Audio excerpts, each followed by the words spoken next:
Hello, welcome in. Alright, I guess I'm broadcasting.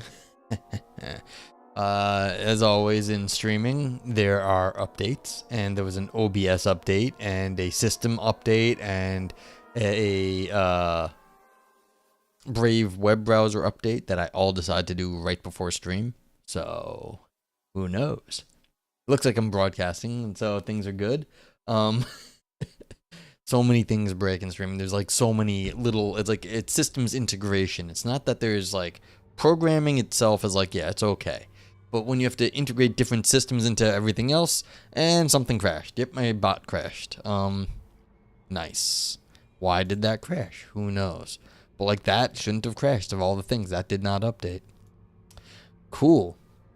So let's restart the bot then. You whispered me something just now. What do we got? Let's see. Let's restart. Sorry, I'm forced restarting the bot twice because the first time it's like, I'm trying to recover. Like, I don't want you to try to recover. I want you to just fucking, like, restart from nothing. Well, we'll see. Give it a minute.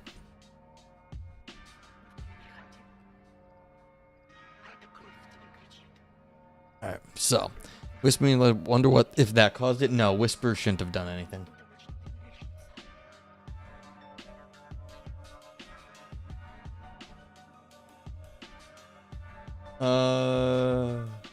Wait a sec. So long messing didn't get to the points. The points I want you to be the decider of the random words for this art experiment. Link to them is there. Okay, I can do that. Yeah, I was like, that's a long block of text. I had to read quickly. But I can do that. Alright, so it says the bot is like, okay. Let's see if this is any better. Let's try something. That's working. That's working. Okay. Pick two that come up while the show is in progress. I will be working on explaining more. So that's from the link, I take it then. So you get the link to get the words is there. All right. So what I'll do is I'll copy this and I'll make a tab over here in my browser, and I won't look at it. But what I will do is I'll have it there, and then I can, click over to it if need be at a certain point. Okay. Yeah, I can try it now. I'll look. Okay, I'll look. Okay, so yeah, they've got words. Okay. Yeah, so, I mean, this is what I'm looking at. So, I'll refresh or whatever. And, cool. Thank you. That'll be fun. What was I doing? I was on just chatting. So, yeah. No cherry picking. Okay, I can't just keep hitting refresh. Nah, I'll do it live. So, that way we'll look okay. Yeah, so what's been going on? How you doing? I see you've been working on your art project. That's cool. I've been working on yeah. We'll figure it out. It's like, yeah, there's nothing. Streaming issues are tough, but blogging tech troubles happen too. Yeah. No, it's streaming tech it's just ridiculous. And I mean completely ridiculous. You don't realize until you try and do it, and then you're just like, oh wow, everything's busted. And it's like, you thought it would work, and it's like, no, it don't. So it's like, yeah. New site layout too. Okay, let's take a look. Copy link. Paste link. It says we don't have HTTPS, so I have to like click through, but okay. Okay. Yeah, looks nice. Ooh, pictures. Pretty. Okay.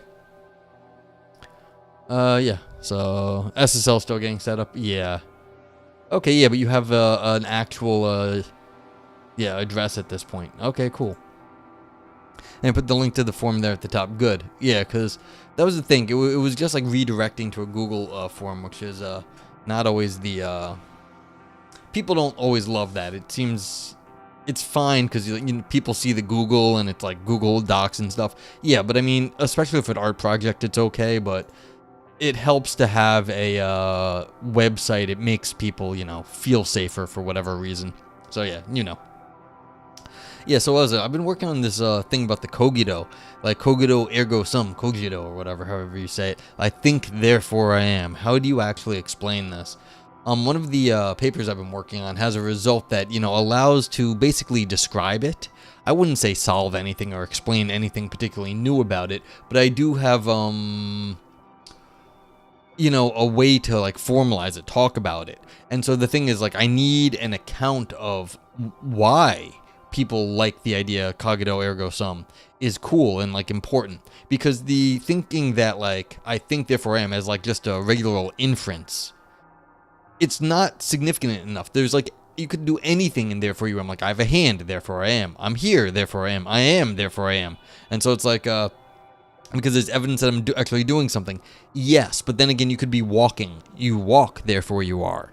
And so what exactly is the significance? And that gets harder to do, especially if you remember that Descartes was under a situation of radical skepticism. He was like, I don't know anything. I could be dreaming. So, you decide to stop procrastinating and stop holding out for perfect and just go with good enough for now. I like this approach better. Yeah, that's funny. I always have a thing nowadays, a minimum viable product. I am not going for perfect. I'm not even going for good. I'm going for minimum viable product when I'm working on something. I just want to get something up and running. The existence of the thing is more important than it being like the way I want it to be in the end, because once I have it, then I can improve it. But improving something is a secondary problem compared to actually having the thing. So it's like a minimum viable product is way better than it. I got on the dovetail. So like, I'm always trying to just get things up in a way that just get something done, and then I can, make it better. And if I have to like redo the whole thing, that's okay too, but like, it would have been the same amount of time usually to get like the first version out there and then redo it than it is to attempt to do it right the first time. And usually takes longer, and then I have to redo it anyway, so it doesn't matter. Might as well get the first iteration through, and then you have something to look at and reflect on. A lot easier to a lot faster. I don't know if it feels faster, but I feel like once you have something, you get like different ideas, and so it helps out on other things.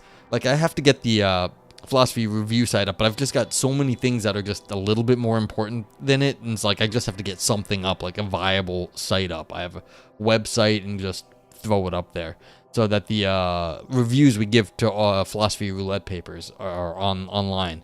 So, because they're piling up, but like now I have to go back and fix some of the mistakes that were made as I was doing it. That's like, God. But hey, one thing I just want to note is I just noticed now, and that notice before, you do a great job at making eye contact with the camera. It makes me feel like you're talking to me as an individual. Some streamers don't do that very much, and it feels more like you're watching TV. Yeah, I try to look up at the camera every so often. It's hard because although the camera is like right here and like right above the monitor I'm looking at, and it's, mostly eye level, I'm looking at the paper, which is just below it, so I have to like look up, look back, and like the chat's like right here. So we're talking like 6-7 inches away. It's not that far. So streamer. There's a bunch of streamer skills. People don't realize like streamer skills. Like, this is not. I do this every so often, but it's like, fuck, this broke stuff. It's like I've got 1, 2, 3 paper and like stuff. So. Not as easy, like, it's even for a simple fucking stream like mine, shit's complicated, real fucking complicated. Yeah, these are really old monitors, like really old monitors, but they're like, I don't know if they're 720 or like 1080, but like the old style, but like that, you need the space is the problem. Ivan, what are you doing? I was like, where's Ivan? Is he not like streaming? Like, what happened, dude? Welcome in. I thought you were like your computer died or something. Welcome in, Ivan. Thanks for the raid. And it's me. Welcome in. It's me, the thee. So, welcome in, Ivan. How you doing? How was stream? I was trying to watch your stream earlier, and I didn't see a stream. I don't know what happened. So, what's going on? Well, how you doing? Thank you for the raid. Yeah. I'm just getting set up, basically, here. So, what's going on? What did you end up talking about? What were you streaming? Anyone who doesn't know me, I'm Noger, No Gray, Noah, whatever. Just be nice about it. You can ask me a philosophical dilemma that I have that's kind of personal. You can write it. I don't make any guarantee that I'm going to ask, but you can that I'm going to answer, but you can ask. Stream sucked, and I think it's Xfinity. Oh, you're getting yeah, because that's what happened last week. You were getting network connection problems. Yeah, so that's too bad. Hopefully you can complain to them and they can fix that. So yeah. But yeah, Eudaimonia, you can ask. No guarantees on my side, but like if I know something, I'll tell you. If I don't know something, I'll tell you that too. Quite often, I don't know stuff. Like our buddy Aris is so much better at it. You were talking about Philip Goff's new theory. Philip Goff, what does Philip Goff do? Is he like a pluralist or a panpsychist or something? I run into his stuff every so often. What does Philip Goff talk about? You know? I got this open right here. Like Goff. Let's see. Philip Goff. I mean, morality is gray, but this is gray to you. Yeah, so this is Philip Goff. Okay, so yeah. All right, so yeah, he's doing consciousness and fundamental. Yeah, I thought he did some like mind stuff. Okay, cool. Neato. If you want to tell me what that was about, let me know. If otherwise, I'll just the Zoom. I forgot I had this. I misclicked on the this one.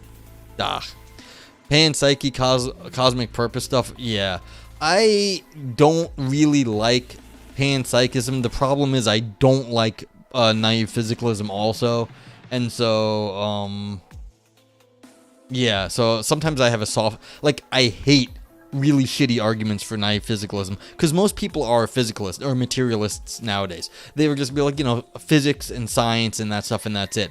And I'm a philosopher, I'm a metaphysician. I don't like the simplistic answer like that. Like, that's nice, but I don't have any good arguments for physicalism. So I just have the well, what else is there, which I don't use as a good argument for anything. So, I'm not a physicalist because I don't have a good argument for it. So I get really annoyed with the physicalists. Panpsychists, I'm always just kind of meh. I don't care. I think your theory's wrong, but, there's lots of wrong theories, so that's fine. And so I actually have, I hate panpsychism less than I do naive physicalism because I'm indifferent to panpsychism, but, naive physicalists, the people, annoy me because I think they're just uncritical sometimes. Not you, of course, but it's kind of funny what happened. It's I hate them less, but that's just because there's less of them, I think. So yeah, whatever. If you got a question, let me know. Thank you for the bits. Uni 100 lol. Thank you for the bits, and shockingly, my TTS is still working. I reset it before, just right before stream. I was like, hey, it might work. Okay, yeah, shockingly. Well, these things are my stream software is much more finicky than other people's, I think. So that's how it is. Yeah, cosmopsychism, micropsychism, and the grounding relation. Ugh. You broken it for semiotics? Oh, well, I can reset it. You know what's funny?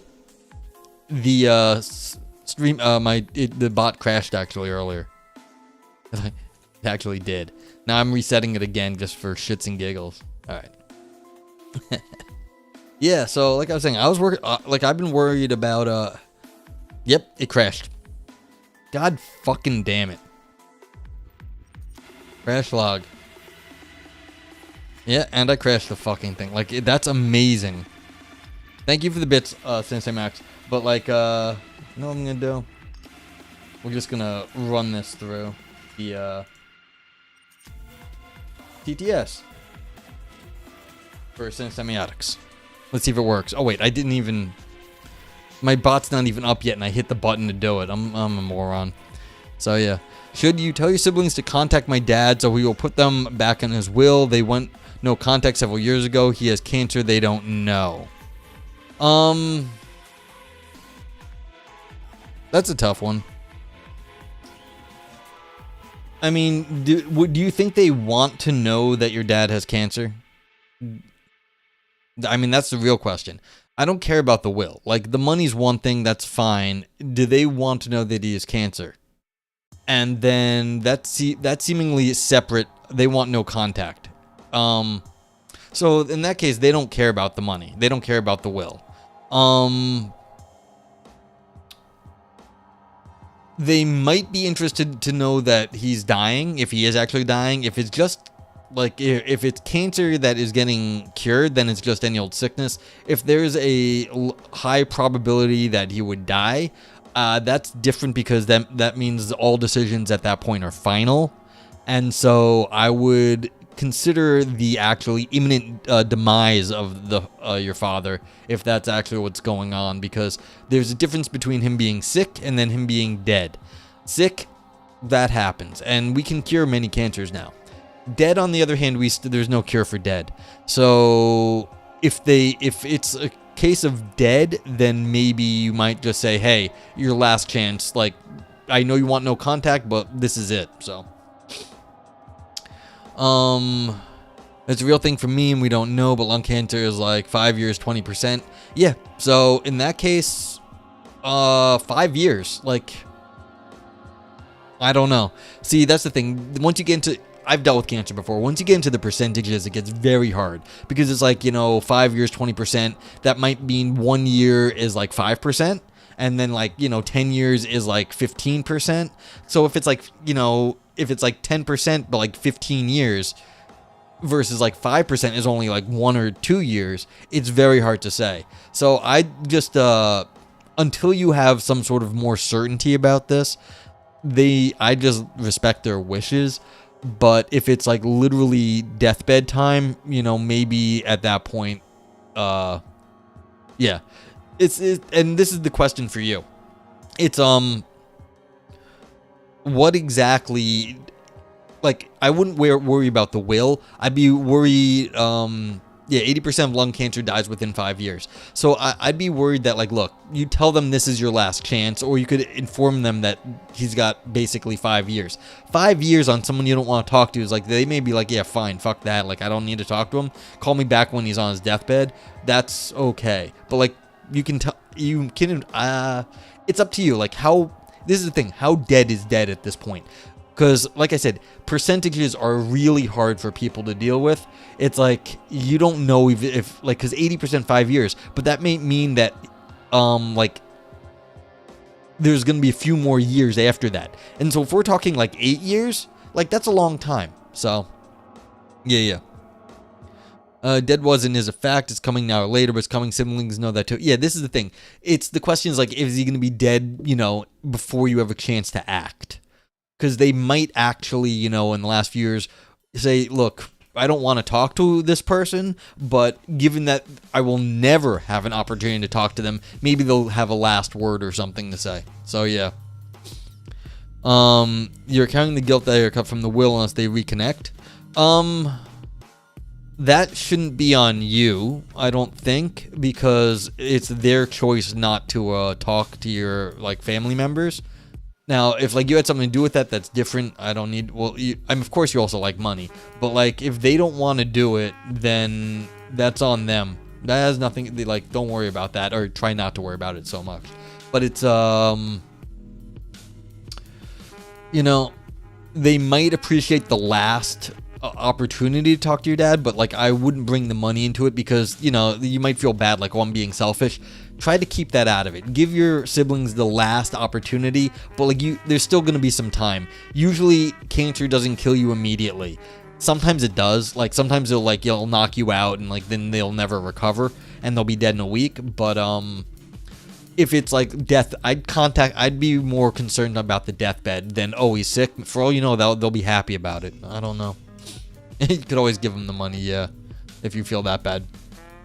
Since MX says I can speak from the other side of this, I asked not to be told if my father died as we broke contact. My siblings told me anyway about a cancer diagnosis. I was angry at you broke contact for a reason. Yeah, I mean, that's the thing. It's like just last chance, but, like, it's either way. There's last chance to talk to him, or you're going to be, like, we're going to contact you about the funeral sooner, in a few weeks. I mean, so, yeah. I mean, that's different, though, since semiotics. If you specifically asked not to be contacted, even if he died. Now, granted, the no contact may include that, yeah. Okay, it's a joint executorship on the will between wife and you. Okay, well, this is the thing. My current opinion is no. Just getting the diagnosis is not the death sentence immediately. I'd hold off, and, yeah. That's the thing. So you can't give them money. Okay. So you think that the wife, between you and the wife, they wouldn't be getting any money anyway because it's not all up to you, and she might not want to give it up, and that's whatever. System X is like hearing about an ex, it can trigger a lot of things. Yeah, but I expect they're gonna hear about the funeral. So it's like you hear about the funeral right before the funeral, or you hear about the funeral a few weeks before the funeral. Like that's the thing. It's like the news is gonna hit them eventually. I mean, unless they completely go like, I don't even want to hear about the funeral. But that's not what. No Contact is not hearing about the funeral. Like No Contact is dealing with the person, as far as I understand. But like hearing about the funeral is like a family event. So yeah. Yeah, I wouldn't, like, if it was me and my brother said I don't want to hear about like parents anymore, I'd keep it out. Until it was like there was like imminent knowledge of like life-changing events. So that's my 2 cents. I've not had anyone in my family go No Contact, so I haven't had experience with that. But I have I have had experience with cancer, so I know kind of the way that can like take a toll. So that's the best I can do. So what I know. Yeah. So let's see if anyone else say anything. Yeah. I mean. It's okay. You just do it in an imitative voice. Yeah. Oh, what did I do? Oh, that's what I wanted to do. Let's try this one more time. Noah has the adaptive mind. That's the Easter egg this week. That is not the Easter egg this week.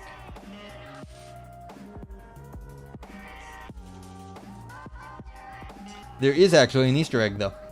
I took your idea. There is something to look at. See if you can find it.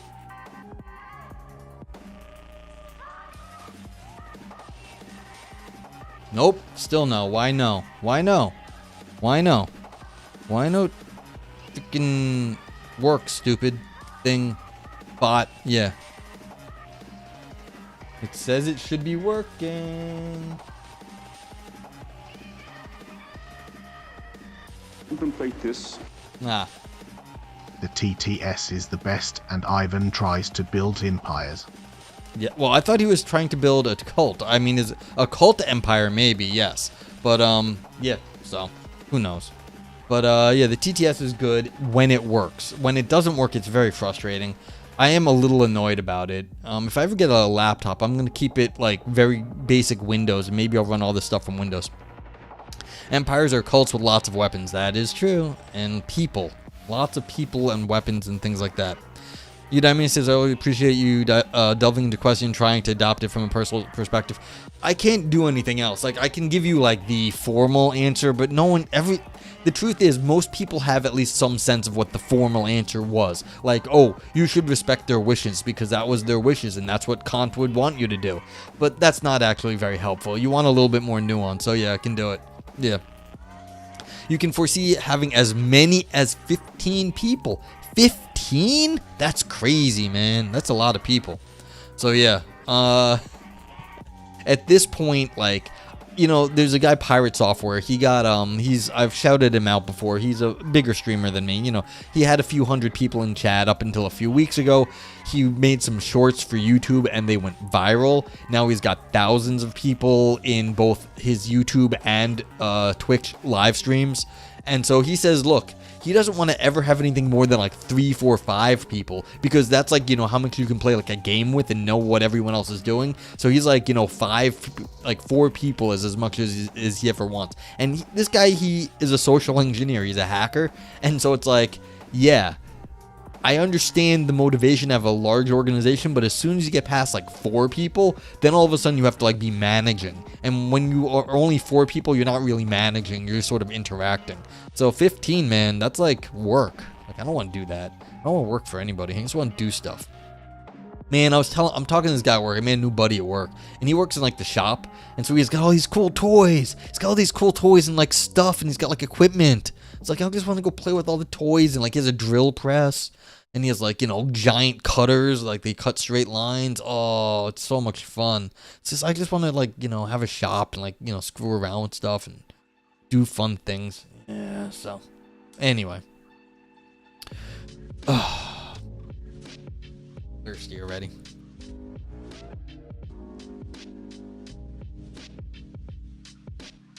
In corporate world, the principle is that nobody should supervise more than 8 people because that's the only way to truly supervise them. So the hierarchy and middle management was born. Yeah, see, that's weird because that sounds counterintuitive. Maybe 8 people, but like you don't want to have multiple levels of that because that just sounds like, middle management hell and massive levels of bureaucracy once the organization gets past, 50 people. Then you've got levels on levels on levels. So that's tough. Yeah, but see, then again, I don't know management. And there's different models. Like there's like business people who work on philosophy and like philosophy people. And they're like trying to do game theory of how people interact with each other, like rational decisions in groups and what size groups actually make the best decisions and work together. The levels on the levels is how the world runs. Yeah, but how does it run efficiently, Eudaimonia? That's the question. Yeah, well, the number of employees was far in excess of 100,000. Yeah, see, that's just like... But see, at that point, it becomes a like social engineering game. How do you actually engineer an organization to do anything in any efficiency at that point? Because it's just a beast unto itself. Like the bureaucracy needs its own bureaucracy. Yeah, exactly, Eudaimonia. It runs inefficiently and without purpose. The two things we don't want it. We want with purpose, efficiently. And you just seem to like lose that. I mean, it's called like the Byzantium problem. Like because the Byzantine Empire got like this, where the bureaucracy on the bureaucracy. So Byzantium became a term for like just massive levels of this, where nothing works. The beast is barreling towards extinction. Well, yeah, we've definitely got problems at the moment. Since MX says we're a 9 billion horsepower engine at full throttle, sitting in a garage. Yeah, I mean, I was watching. There was a little clip on social media went viral. Someone with like a massively expensive fast car going 200 miles an hour spinning out, and it looked like everyone was fine. The car didn't smash. It just went off onto the dirt. But you're just like, the underneath of the car has to be so torn up. Like, a 9 billion horsepower car. And it's just like you have this really awesome feat of engineering. And it just got ripped to shreds. Not like shreds, but like the underneath would be ripped to shreds. It's like you've completely wasted like all this work and engineering. I'm sure for that like 30 seconds that the guy was driving it was cool. But still. Yeah, so all these things. So, let's see, what else is happening? Oh, I think, therefore I am. I think I am. I'm a real boy. So, yeah. You still feel bad about the space shuttle waste? There's always going to be risk in doing anything kind of interesting, like space shuttles and whatever, so... there's always going to be waste on that stuff. But like, yeah, if someone has like a really cool car and it's just sitting around doing nothing, it's like, yeah, that's too bad too. It's like, that's getting wasted. I like, NASA and that stuff. Like, they're at least trying to do things. Yeah, even though, yeah, if it does get weighed down in bureaucracy and things like that. So, what is going on? Oh my God, stop. I clicked on the wrong thing. Shuttles put satellites up. Yeah, but I mean, they do also, blow up sometimes. And it's too bad. But yeah, if you want to actually get anything done, it's like you got to if you want to make a cake, you got to crack a few eggs. Something's getting broken in order to make something else. It's just the nature of stuff. And this is one of the old style contradictories. It's from Heraclitus. Like, so I've got my Heraclitus quote here. So there's an interesting one. And, so this one says, to God all things are beautiful and good and just, but humans have supposed some unjust and other things just. Yeah, so it's like, from a God's point of view, like, this is a great world, but from us, we think certain things are bad. There's another one that says, like, in stirring, like, the food, you make it come together. So it's like, and the name of the food is like an old kind of food, but it's kind of like in stirring the eggs, like in making them like apart, that's how you get them to scramble together. And so it's like one of these things, if you want to make something, you actually have to mix it up. If you want to make a single thing, you're mixing up other stuff. And so there is something a little bit like backwards about that. And it's an ancient thought. This from Heraclitus, pre-Socratic, 500 BCE, something like that. So anything you're making is change, and what's it called from Jurassic Park? What do you like about change? It's a violent, disruptive act. And so, yeah, lame argument. Yeah. Well, I'm not saying it's bad. I'm just saying it's interesting that if you want to make anything, you're going to have to change all the stuff. You don't like the argument? What do you don't like about the argument? It's true. We're just saying in making something, you have to like mix stuff to make something new. It's like you have to change what was there. You have to disassemble that thing in order to make something new. It's like, yeah, if you want to make a new Lego toy, you have to take everything apart and put it all back together. Oh, Heraclitus argument? I don't. Well, this one maybe. The other one I think is much better. Yeah. Okay. Yeah, this one isn't anywhere near as good. I was just demonstrating that I have my little Heraclitus quote thing. Sorry.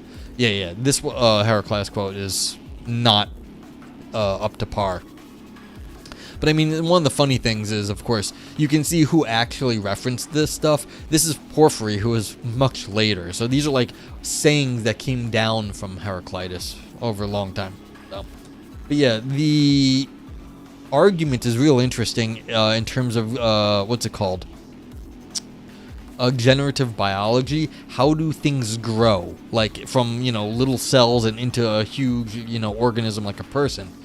With like millions of cells or billions or trillions, however many there are in your body. Because like the way it works is actually very, very complicated. And so the idea that like it's just like cells split and then they just grow into shapes, that's not how it happens. The cells presuppose that they are in like whatever like they're supposed to be in. Either it's an egg or like an amniotic sac in a body that has a certain shape, and so that is in some sense presupposed by the genetics. And so they expect to bump up against the walls. They expect to get certain pressures and like different things rubbing up against each other, and that's necessary for the growing process. So the growing process of an organism depends on things outside of its genetics. It assumes, in some sense, not really like mentally assume, but like the process presupposes certain external factors. And that's why you can't just grow eggs in the lab. It doesn't work. That's why you have to like grow eggs in a shell. Like and if they even knew this in Jurassic Park. You had to like have ostrich eggs to like start growing like your dinosaurs, and you can't just do it without it. That's not how the growing process works. So that's the same thing, sort of similar here. You need the things to be pushing up, like a mush of stuff, to be pushing up against itself in a certain way. Otherwise, the bigger structure never takes shape, and the organism like just dies. Basically, it doesn't grow correctly, and nothing happens. So it's this stuff has got very, very long legs, and it gets rather sophisticated in generative biology. It's like you can't explain how organisms grow without this sort of like mixing together and pushing up against itself in order to create something new out of structures that weren't there before. So yeah, I like some things in the philosophy of biology are just really, really fascinating. So yeah, cool. What else is going on here? Yeah, there is an Easter egg. I don't know how well you can spot it, but like it's not the easiest thing to spot. But there is an Easter egg because that was suggested to me. Also, what was suggested to me is that we pick some words. So let's do that. Cinesemiotics is doing a art program. Let's get the Cinesemiotics. Do we want to put the Unfound Art link up again? If you want to drop it in chat, that'd be nice. But we've got art project going on here.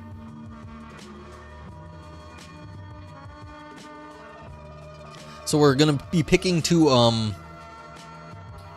random words, and I'm gonna reload the word list. So there we go. So we've got poem, octopus, sleeplessness, eroticism, and shotgun. Now I need to do, oh man, this is actually really hard, because I was going to do sleeplessness because of how many S's there are, but we've got like octopus and eroticism in the same thing.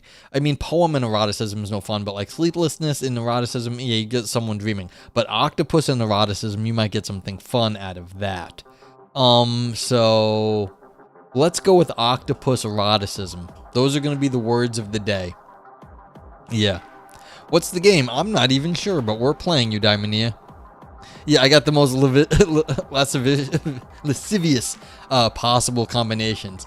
It's great. So we've got octopus. So these are going to be the official words of the day. Octopus. Eroticism. And there, in chat. So yeah, we've got the most lascivious possible stuff. I know, also like shotgun anything, like shotgun octopus would be a lot of fun. But like, seriously. Yeah, exactly. We're going to make a mess of this. Real mess of it.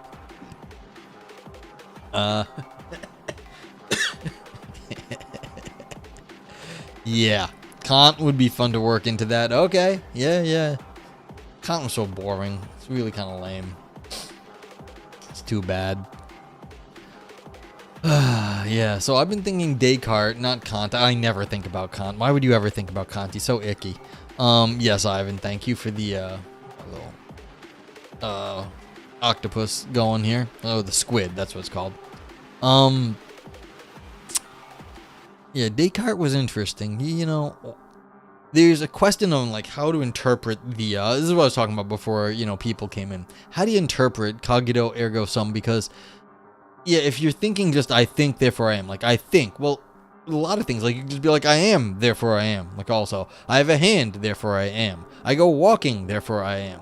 So what's the point of I think? Now, you have to remember Descartes was thinking I am radically doubting everything. So you can't really assume that you exist. Now the problem is when you say I am, it's kind of hard to doubt that, you know? But you, like, you know, who's the I in the I am if you've doubted everything? If you don't remember your own history, who are you?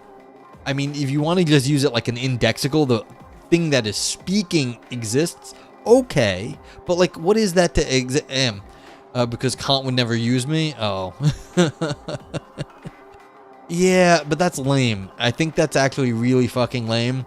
Like, people use each other constantly, and it's not even necessarily a bad thing. You kind of always expect people, like, you have to treat people like objects in some sense. It's not like, I find that sort of this weird pseudo-religious thing, where it's, oh, you have to only treat people as like an end in themselves, like a soul.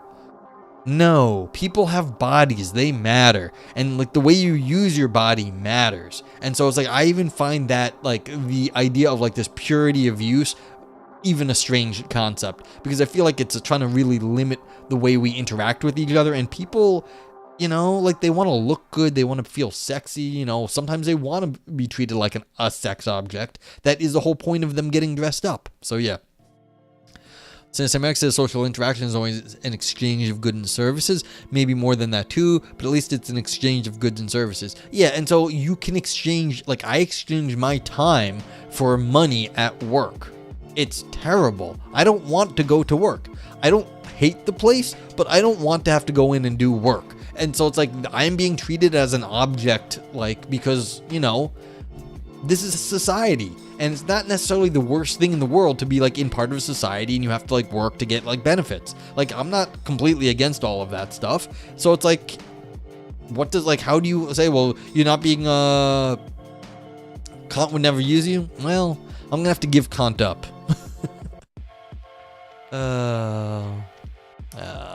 Yeah, I think the art thing, like Kant would be fun to work into that. Yeah, if you want to work that into, because for you, Eudaimonia, you don't know. Cinesemiotics is doing like an art project with like prompted art generation AI programs. And so he's working in prompts and philosophy together. He says, but as a Kantian, you might argue that the situation with work you are in is immoral. Yeah, well then all of our society is immoral. Most people don't want to be doing the jobs they're doing. It's like the whole thing's fucked. And I don't know if that's the case either. That just seems very idealistic to me. You were the fifth philosopher to say I don't want to go to work, I want to write philosophy papers. Well, if you're talking to philosophers, that's generally their position. They just want to like do their shit, write their papers, do whatever they want. Who wants to have to like do the painful work of like a job? Yeah. That's true. You did just agree to that, Eudaimonia. So, yeah, we've got capitalism currently has problems. Maybe it can be righted in some way. Maybe it needs to be replaced by something better, whatever that might be. But yeah, we've got problems at the moment. You know, the U.S. economy has been apparently getting better, but like I don't know anyone that it's been getting for. Like maybe for the rich people, I don't know any of them. So it's like it's been a pain in the ass. Everything's expensive. I'm probably gonna have to go put some more money in the car because it needs wheel bearings. I think like things just shitty. So yeah, what was I keep getting away from my Descartes. The question is, why is it when you say I think? That is like undoubtable. It's because I think the doubting is itself a thinking. So when you doubt, you're like, well, I'm doubting thinking, but that in the doubting, you are doing the thinking. So it's very hard. Does the wheel sound like a helicopter? I don't know what that is. What wheels sound like a helicopter?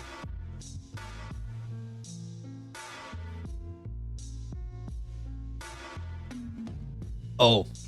It sounds like a scraping or something. It's not really a helicopter, no. It's like kind of a scraping, and everyone says that I have a Subaru, and they say the bearings go on it.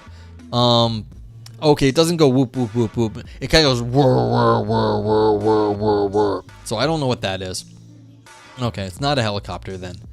So maybe it's not the bearing. Maybe something just got in the maybe the like brake pad's loose or something. Because when I slow down, it starts to like grind. It sounds like it makes a noise while I'm like going slow, but then yeah. All right, I'm gonna go ask them tomorrow. Sounds like the brakes. Yeah, I think the right front brake, something's wrong with it, and so I'm gonna go ask the guys tomorrow after work. I think go to work tomorrow, and then I'll come back and ask the guys to take a look at it before next week, if possible. So yeah. Thankfully, my shop is like not that far, so just go over there. Yeah, I'll ask them. I had the brakes redone like not that long ago, so and they did it. So if it's the brakes and like they fucked it up, I'm gonna be like, guys, come on, man, give me a deal here, because like it's their brakes, their brake job, and if the brake is loose or something like, and so it's like just grinding, it's like, come on, what is this? So yeah, fun times. Anyway, so let's see. What should we be doing? Let's go look at journal articles. What came out recently? Academic value pluralism versus value monism. You know, I keep seeing this plurality and pluralism stuff. This needs to stop. Anyone out there that's like an academic philosopher, stop with the fucking plurals. You're not being clever. Yes, we have to get away from like the singular sometimes, but just switching over to plural things does not solve the problem, because then you're gonna have problems talking about singular objects. Just stop. Like, if any of the academic philosophers out there, just stop. Oh yeah, also hi on YouTube. Let's see, is there anyone on YouTube today? Nope, no one's on YouTube. Okay, you just gotta stop with the plurality of shit, people. Taming holism, an inferentialist account of communication. That's nice. You know, Robert Brandom. Click on it. Let's see what this is. A little bit too long. 19 pages. Yeah. So why if you think then you are? It's a little bit hard, you know. And I think the thing I'm gonna say that's different from other people. A lot of holism in this one. Belief holism in the scope of doxastic norms. Doxastic norms. What do you believe? Carroll's regress times 3. Okay. Because Lewis Carroll is a, let's see, famous regress. The issue is in defining I. Who is the I that is thinking? Yeah. Now, one of the things I was reading recently was, it said that it's more of an indexical. It's just referring to the speaker. There is no like actual I on a plurality of pluralities. Hey Valpo, welcome in. But I think I'm just gonna treat it like an indexical, like saying whoever the speaker is at that time. And so you don't even need to have a defined speaker in the cogito, because if you're doubting everything, you don't know who you are anyway. But whoever the speaker is the I, and it's just the It's just a self-referential index. So I don't think that's like I think I can get around that. And so it's like whoever is saying I think, or whoever is saying like whatever, like a referential thinking, that is what it is. It's just using a referential thinking. Yeah. You like Hume for that type of argument? Were you me yesterday? Do you know? You see, good question. Were you me yesterday? I don't know, but that's also kind of like what Descartes is saying. It's like, you don't know any of that stuff. Maybe you were. Like, how would anyone know this in like a very firm sense of no? So. Carol's, why is this going to take 20 pages to do this? Oh, man, that's like depressing. Like, this is even available, but I'm not reading 20 pages of this. Oh, it's a docxf. Fuck this. I'm even going to open your file if you can't make a PDF for me. So, what's going on, Valpo? Hope the semester is going well. A job, empirical bioethics, interrogating the value of return of results for diverse populations, perspectives from precision medicine researchers. Bioethics, agent regret in healthcare, interesting. Let's just click on American Journal of Bioethics. I don't think I've done any bioethics recently. Annals of pure and applied logic, probabilistic temporal logic with countably additive semantics. Ooh, not ever gonna read that. Let's see. When it stands on principle when it comes to file formats, you know, this is one of those things. I just don't want to deal with this shit. Yeah, it's a hill I will die on with honor. It's like, stream, I want my stream to go well, and I just don't want to have to deal with, like, you know, this. It's like, just don't want to deal with it. Computational ethics tools to audit corporate self-governance and data processing. Just like, no, I'm not doing like sciencey stuff. Yeah, so tomorrow is my last big extra thing. Should be easier after that. That's good. Good. Get that done with. We were just, you know, our buddy Aris was just went off to a conference and came back. He had to give a, you know, an invited speech, and it's like, well, now he's got to go do like another 10 applications to jobs because the job market sucks, and our buddy can't get a good job. So. More medical ethics. Views on sharing mental health data for research purposes. Qualitative analysis of interviews with people with mental illness. Yeah. So, like, should you share, you know, medical data? Because, this is a double. Actually, no. We've looked at this before. Open access, yeah. One of your master students defended yesterday. Well, congratulations. They got a little crown there. It sounds good. Good for them. They got to be an MA. Cellular biology and challenging environments is where I draw the line on science. Well, again, this is a stream thing. I don't like reading science on stream because basically you don't realize this until you try and do it. Describing technical data on stream is extremely difficult. So like if there's a giant demographics table here that's like, how would I actually describe this to you on stream? You can barely see the words. It's not that big. And so I'd be going line 1, female, age range 30 to 40, ethnicity white, location England, highest level of education, postgraduate degrees, and I'd have to go on that for the whole thing to actually describe the whole point of the chart here. And it's very hard to do technical stuff. So yeah, you wouldn't want that. Yeah. So it's a technical thing. It's not because I am so against technical results. It's just, you know, Ivan does physics sometimes. And you know what you can do is you can show one equation, one diagram at a time. But if I'm doing research, then they're going to be packed. So it's like, it's just not the same. Yeah. That's super cool that one of your students got a master's. That's fun. So, consciousness and cognition, the self and our perception of its synchrony, beyond internal and external cognition. Well, let's click on that. See what that says. Let's see. Yeah, so this again looks very sciencey.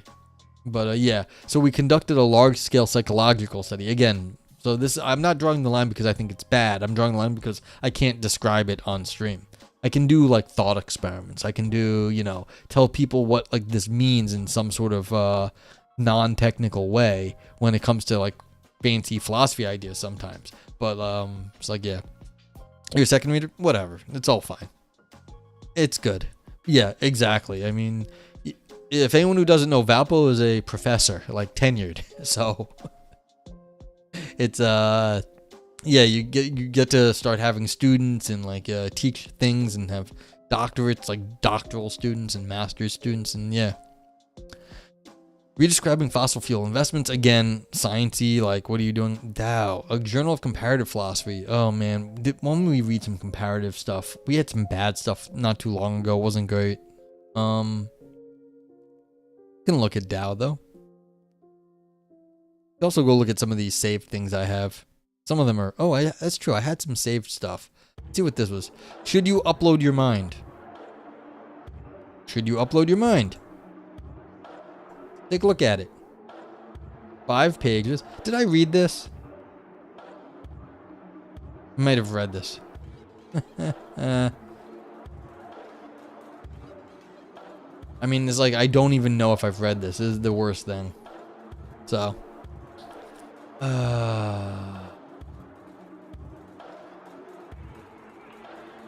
Yeah, it's like, I don't even... See, this is why I need my website up. I need to be able to go search my own website.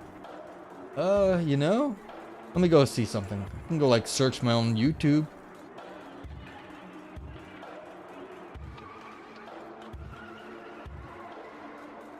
So it's like, I'm going to my own freaking YouTube to search my own YouTube.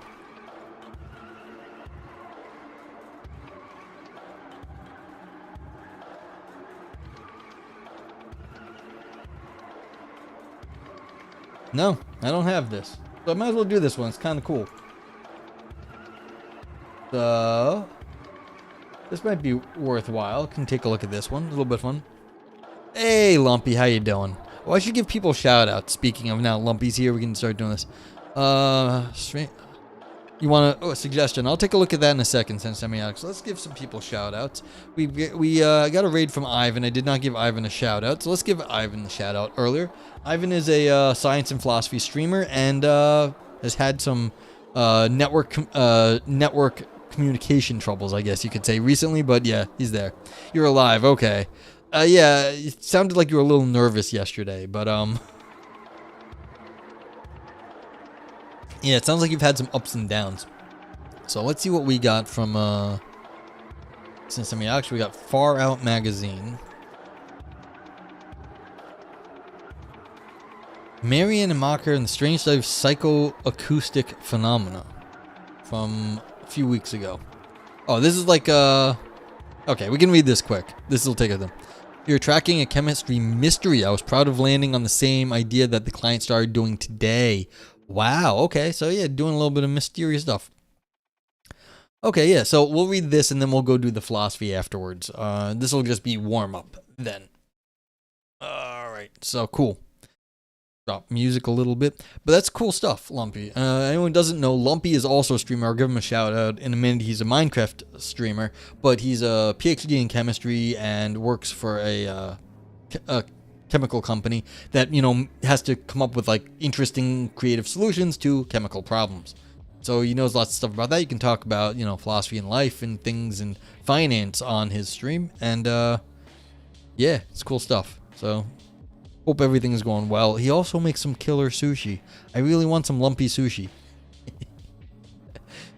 I mean, yeah, lumpy sushi. That's what I want. All right. So, here we go. Let's go see what this little quickie article from Semiotics is. Marian Amaker and the Strange Study of Psychoacoustic Phenomena. Marian Amaker straddled the intersection of sound and science. By nature, the way we hear things has an inherently scientific explanation, one involving complex sound waves and vibrations, but her revolutionary work encouraged listeners to think about the marvel of music without being passive in the experience. Lumpy says, yeah, Big Pharma sends us their nasty cases and we fix them. My sushis are amazing. Yeah, see, I was not lying to you, Twitch audience. This is how things are. Lumpy solves the chemistry problems and also makes sushi. These are not incompatible things. So yes.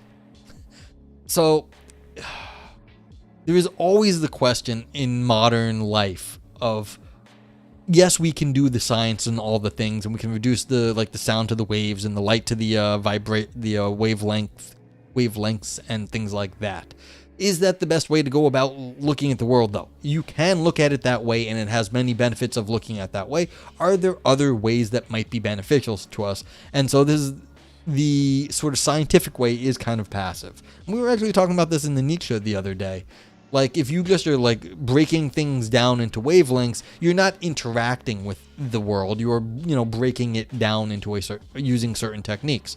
But like I said, has its purpose, very good. But is that the only way to deal with the world? Not necessarily. Okay, so this is dealing with sound, though. One of her most intriguing preoccupations as a composer was psychoacoustic phenomena, otherwise known as auditory distortion products. Put simply, these are the sounds the ear generates inside the ear that are still audible to the listener. Apparently, these unique tones are hotly debated in the auditory science world. Amaker worked extensively with them, calling them ear tones, until she discovered that the work of Thomas Gold and David Kemp around 1992, and then took to referring to it as the far more lengthy otoacoustic emissions. That sounds just dirty. I'm having otoacoustic commissions. I might need a moment. I'm going to have to go clean up, Yeah. Is it gauche to eat salmon onigiris for breakfast at work? No. It sounds tasty. So, yeah. How do you say this gauche is as in painting? Is it different to say otherwise? I'm trying to remember. I've not had to say that word in a long time. But I do hear painters use that word because gouache is also a paint thing. It's like, gouache. Yeah, gouache. That's what it is. Yeah, lacking great. Yeah, gauche. That's what it is. They say gauche here, and it's is French. Okay, yeah. See, it's gauche is the way you say it. That's right. When it's lacking grace or social polish. Yeah. I said it right. Okay. It's not gouache. Yeah, it's gouache. Yeah. So we've got different stuff. So I've got a few things mixed up. Okay. But that's fine. I'm okay. I've been wrong before. I'll be wrong now, and I'll be wrong in the future again too. So, gauche and gouache. Okay. In a very rudimentary understanding of these emissions, the best way of explaining it is that in response to two different tones in the ear, the tones seem to manifest in or around the head, supposedly like there was a tiny loudspeaker inside the ear. Amaker was the first to explore the use of this strange occurrence using electroacoustic sound. Even her album Sound Characters, Making the Third Ear, was a nod to the tones. When played at the right sound level, which is quite high and exciting, the tones in this music will cause your ears to act as neurophonic instruments that emit sounds that will seem to be issuing directly from your head, she once explained. People discover they are producing a tonal dimension of the music which interacts melodically, rhythmically, and spatially with the tones in the room. Tones dance in the immediate space of their body around them like a sonic rap, cascade inside ears, and out to space in front of their eyes. Amaker's career was defined by her looking not only inwards in regard to the inner ear, but consistently outwards. During a residence at Buffalo University, she created 1967's City Links Buffalo. Broadcast live on the radio, she placed 5 microphones across the city to create an interactive textural sound over a 28-hour broadcast. Yeah, so that's fun. You have like the sounds of the city in different places all coming through the one speaker. So it's like a displaced sound. Even though it's one sort of cityscape, they're all displaced, and that's fun. Yeah, so it sounds like she's really doing, like, where do the sounds come from? Is it from outside, inside, different places? That's interesting. Most of her pieces have been site-specific in this way, often employing dozens of loudspeakers to create what she dubbed structure-born sound, which took on a life and quality of its own and in opposite to typical airborne sound. With these sounds in various sources, psychoacoustics would create the illusion of sound that had its own shape. Yeah, so you can like see those, like sometimes they have like those visualizations of sound and how the different waves are interacting. And that's cool because you can see in certain areas it kind of does different things when different wavelengths interact. On the otherworldly physical quality of her compositions, she warned audiences not to be alarmed. Your ears are not behaving strange or being damaged, she would assure. These virtual tones are a natural and very real physical aspect of auditory perception, similar to the fusing of two images resulting in a third three-dimensional image in the binocular perception. I want to release this music, which is produced by the listener. So that's a lot of fun. Yeah, and I like this, last thing she said. Like, you've got two eyes and you see a three-dimensional thing, even though one eye, other eye, those only, each of them only see, you know, two-dimensional things in 2 dimensions, one eye, two eye, but your brain puts together in 3 dimensions. So again, you've got 1 ear, 2 ears, then you got 3-dimensional soundscape. But once you start making sound out of your head, like the vibrations within yourself, then you've got another dimension that you've added to the sort of the picture there, the sound picture. And that's cool. So that's a fun thing. So you've got 1, 2, and then a third dimension going out from wherever, like, your head sort of is vibrating on its own frequency at that point. Okay, so that's a lot of fun, Sensei Max. Thank you. I mean, there's always, like, the question of the phenomenology. What is the actual experience of stuff? Because, you know, when you hear things, when you see things, it's not always what, you know, the sonosemiotics. Yeah, sound semiotics. So when you deal with the world and how you're like, I'm looking at a little, you know, like a C920 webcam here, but, you know, your interaction with what you're looking at, how you interact with this stuff, like, got my hand moving around, blah, blah, blah. But it's like all that stuff sort of shapes your, how you experience the world. And there's different experiences, of course. And so when you get this new sort of experience, and like, what does it do? Yeah. Zingin +1. Cool. So, all right. So now what we're going to attempt to do, because I have this, should I upload my mind? Let's see if I can find it on this. There we go. So this is here. Copy. No, don't do that yet. So we're going to read this. Let's get this all set up. That's there. This is here. So if anyone wants the link, there it is. You can always type !paper. Let me also throw that link over here for anyone in the YouTube side. Let me, did I download this already or did I not? What did I do? Download. Save. One sec while I do a little background paperwork. Okay, so there we go. Now we've got it here. Should you upload your mind?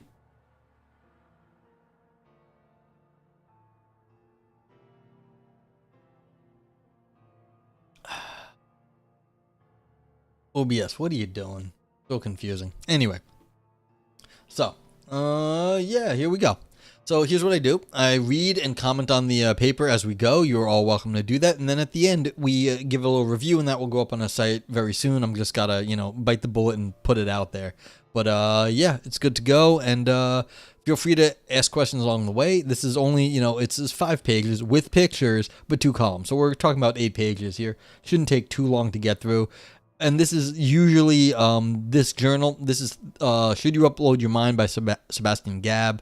So this is a professional. He's out of the I assume out of the University of Munich. But Think is a more popular directed philosophy journal. So it should be maybe not the most, you know, technical philosophy, but hopefully it'll be a bit more accessible. So here we go.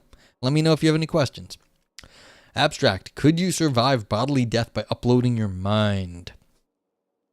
Imagine this. You've lived a long and prosperous life, but now you're lying in a hospital bed, terminally ill and dying. Your body feels weak and frail, and in a brief moment of clarity among all the pain, anxiety, and weariness, you realize that this is it. This is the end. This day is your last. Then a well-dressed and professionally concerned-looking man approaches you and says, "We're sorry to hear about your condition, but don't worry. The death of your body is truly unpleasant, but this need not mean that you have to die too. You're not your body. You are your mind. And for a small fee, we can scan your brain, download all the information in it, and upload it to one of our cloud servers. You'll be able to continue your life indefinitely as being of pure information, unencumbered by your vulnerable biological body. Just fill in your bank details and sign here." Would you take that offer? this is like one of those yeah, this is some shit that like I've watched enough movies where this just always goes wrong. Yeah. Uh, it's like that death pool movie where they end up saving you but to make you a slave. It's like, okay.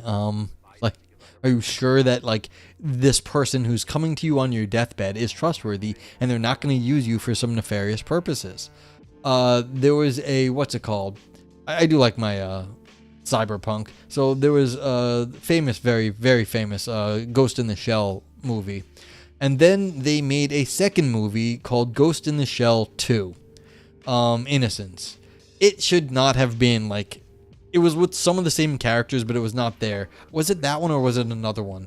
But like, it was some fucked up shit, I think. And it was like, you can't trust people with tech and like uploading minds. It's going to get abused. And they were abusing people. They were like taking people's body. They were basically kidnapping people and using their minds for like nefarious purposes. So it's like, it's bad. Like you could, and people have imagined these scenarios. So the problem is I just couldn't trust any person at this point. You'd have to know about it ahead of time. Now, if you knew about it ahead of time and they were completely above the board, well, then what? I don't really believe this is possible at the moment. And so I'd just be like, okay, again, I don't think that you're going to do what you say you're going to do. And so I wouldn't do it because it just sounds like, what was that? I've never read it, but there's, I have no mouth and I must scream. It's like, well, what if you get locked in this thing and you're just in constant pain and you can't get out? So it's like, that also would sound bad. It's like, what's the chances of like the procedure going wrong? Okay. Author says, well, why should you? Presumably, if you're anything like me, you don't want to die. I don't want to die, but that doesn't mean there aren't things worse than death. And I don't want those too. I like being alive and I don't want to perish. Taking that offer promises me an opportunity to do just that. Stay alive, survive death. And what exactly is it that I want when I say that I want to survive death? Simply this, I want to still be there. Hey, Ugubi, how you been? Dude, yeah, it's been a while. How you? Welcome back. I'm still doing my same old shit, which is maybe better or worse. I have no idea, but like, it's been a while. Welcome back. If I remember, you were in like some grad program a while ago for philosophy, but maybe not, but like old memories. But yeah, thanks for stopping by and saying hi. How you been? So yeah, we're reading paper. Should you upload your mind in Think magazine? So hope everything is well. You're not in a grad program, but I did honors and I mark online because I have a bladder disability. Yeah, procrastinating marking at the moment. Yeah, at the moment. Well, that's what Twitch is for, isn't it? So yeah. Yeah. I remember, like, was it philosophy of science you were interested in?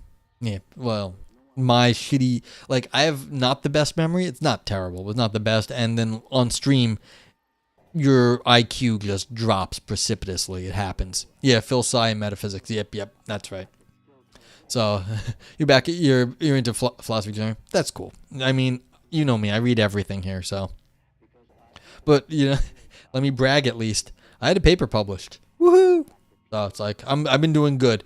But the answer to this paper is no. By the way, yeah, I'm kind of on your side. We are nowhere near that. Yeah. So I just like plugging myself. So I'm happy. I'm just been pretty happy about you know, like I got something done recently. It's like, yeah, I did something. So. Think is also not a real journal. You're convinced it's not an academically respected journal. It's a popular journal for authors to do more popular works. So it's like, I mean, what do you mean by real? It is real, but it is also not directed at the academic crowd as much. So yeah. They're only weird. I don't know if they're bad. There are things I disagree with, but they're not like academically rigorous in the same way that a lot of other stuff is. But again, if that's not your purpose, then is that a bad thing? You pop Advil, nice time, yeah. So yeah, people read Aeon in YouTube. Yeah, it's a week, can't drink. Okay, yeah, it's a week. Well, I mean, an Advil, like if Advil PM is what gets you going, Lumpy, then that's good. But yeah, Peter Singer just tweeted an argument defending zoophilia. If you want to check that out after this, I might. I've heard our buddy Aris. Let me just go click on the Philosophy Friends link. He's the first link there. He's talked about this. I think he's discussed Peter Singer and saying, look, for certain animals, they seem like, dogs will have sex with anything. And if you are okay having the dog having sex with you and the dog initiates, then it seems like everyone is in agreement there. I'm not saying that's good. It just seems like from a utilitarian point of view, if the animal initiates with you and you're okay with it, then it doesn't seem like there's any utilitarian thing against that. So I don't know if that's what Peter Singer's saying, but I remember Aris was saying this sort of argument that utilitarians have made for zoophilia. Again, consent is very difficult. Yeah. So it's like,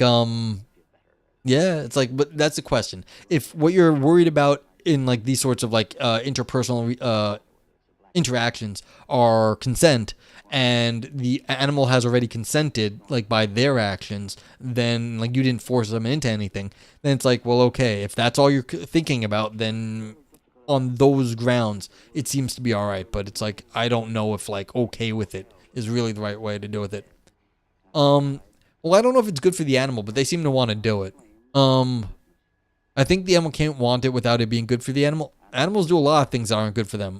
But like, there's all, it's very hard to know what is good for the animal in some sense.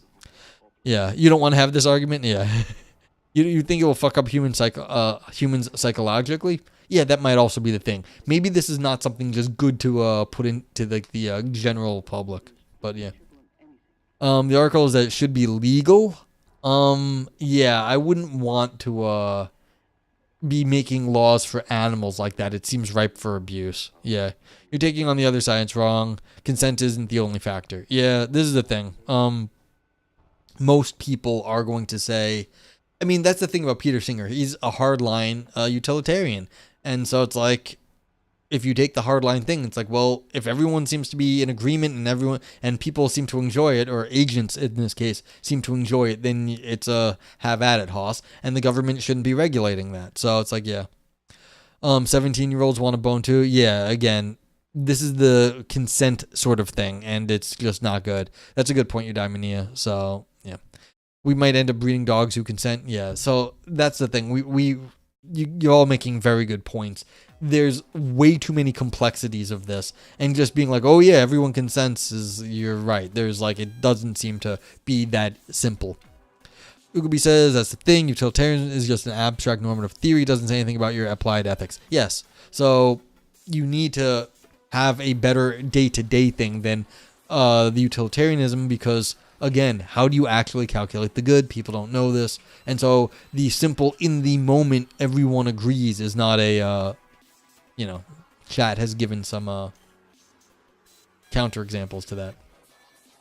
So yeah.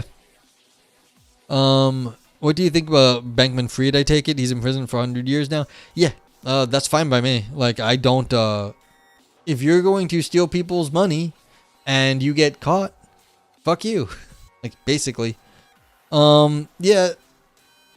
Just because he's a student doesn't make him a good person, He even may have thought he was doing the right thing, but like a lot of crazy people think they're doing the right thing.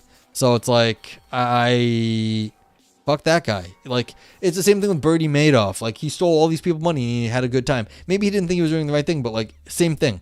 You did something shitty. We put you in jail for that sort of stuff. I have very little sympathy for these people who are taking people's hard-earned money, and if it's crypto, maybe it's not so hard-earned times, but you're taking people's life savings and you're treating it like garbage. This is like the people's lives. Like, we don't have anything else in capitalism except for money. And so you lose someone's, life savings. What are they going to do? They were counting on that for their livelihood, for their family, for their well-being. So it's like, put the person in jail. You've been obsessed with it? Yeah, I have not been following it just because I've been on the fuck that guy sort of position. You find it subculturally wild because analytic moral philosophy basically caused him to do it? Yeah, yes and no. There's always more than one way to interpret philosophy, and so it's like, this is one of those things. once you get enough into philosophy, and you know this, Ugubi, you can sort of manipulate the results. People try to, be like, oh no, it wouldn't ever do that. You can manipulate the philosophy. You can always, like, be like, do things in bad faith and use it kind of not the way it was supposed to be used. So it's like yes and no. You can be a student of it, but you can also abuse it. Everything can be abused. Like that, there's nothing special about philosophy that says it can't be abused. Yeah. He's gonna be running some kind of scam in prison, some multi-level marketing thing, you bet? Yeah, maybe semiotics. And the way he talks is basically like reading an effective altruism paper and analysis. Okay, I don't listen to the guy, but that's if it is, that's funny. I think it's like one of the top 10 influential moments of analytic philosophy in the contemporary culture. Yes, but that's also not a very high bar. Like how often does analytic philosophy get into pop culture? So yeah. Well, yeah, see, that's the thing. If Will McCaskill basically told the guy to change his career to become a banker to maximize the utility, and, it's like the guy did it and was very effective, but he didn't end up maximizing utility. He failed in the end, so it's like he got part of the way, but he didn't end up doing it correctly because he should have maximized utility instead of squandering people's money on his own crap. Will was also in Sam's private group chat. Ooh, that's bad for Will. But yeah. What do you call it? Nothing to value except Appleism? I don't know what that is. But yeah. Yeah, you wouldn't say it's a soul cause, but it played a role. Interesting. I feel like the philosophy in this case is kind of bad, though. Long-termism. Sorry for hijacking stream. Yeah, whatever. It happens about long stream. Yeah, we'll get brought caught up. It wasn't a witness. No. Yeah, so he'll be a witness. This is the thing. It's most philosophies can be abused. Some can be abused a lot more easily than others. It's one of the reasons I don't like Kantianism. It can be abused very easily at times.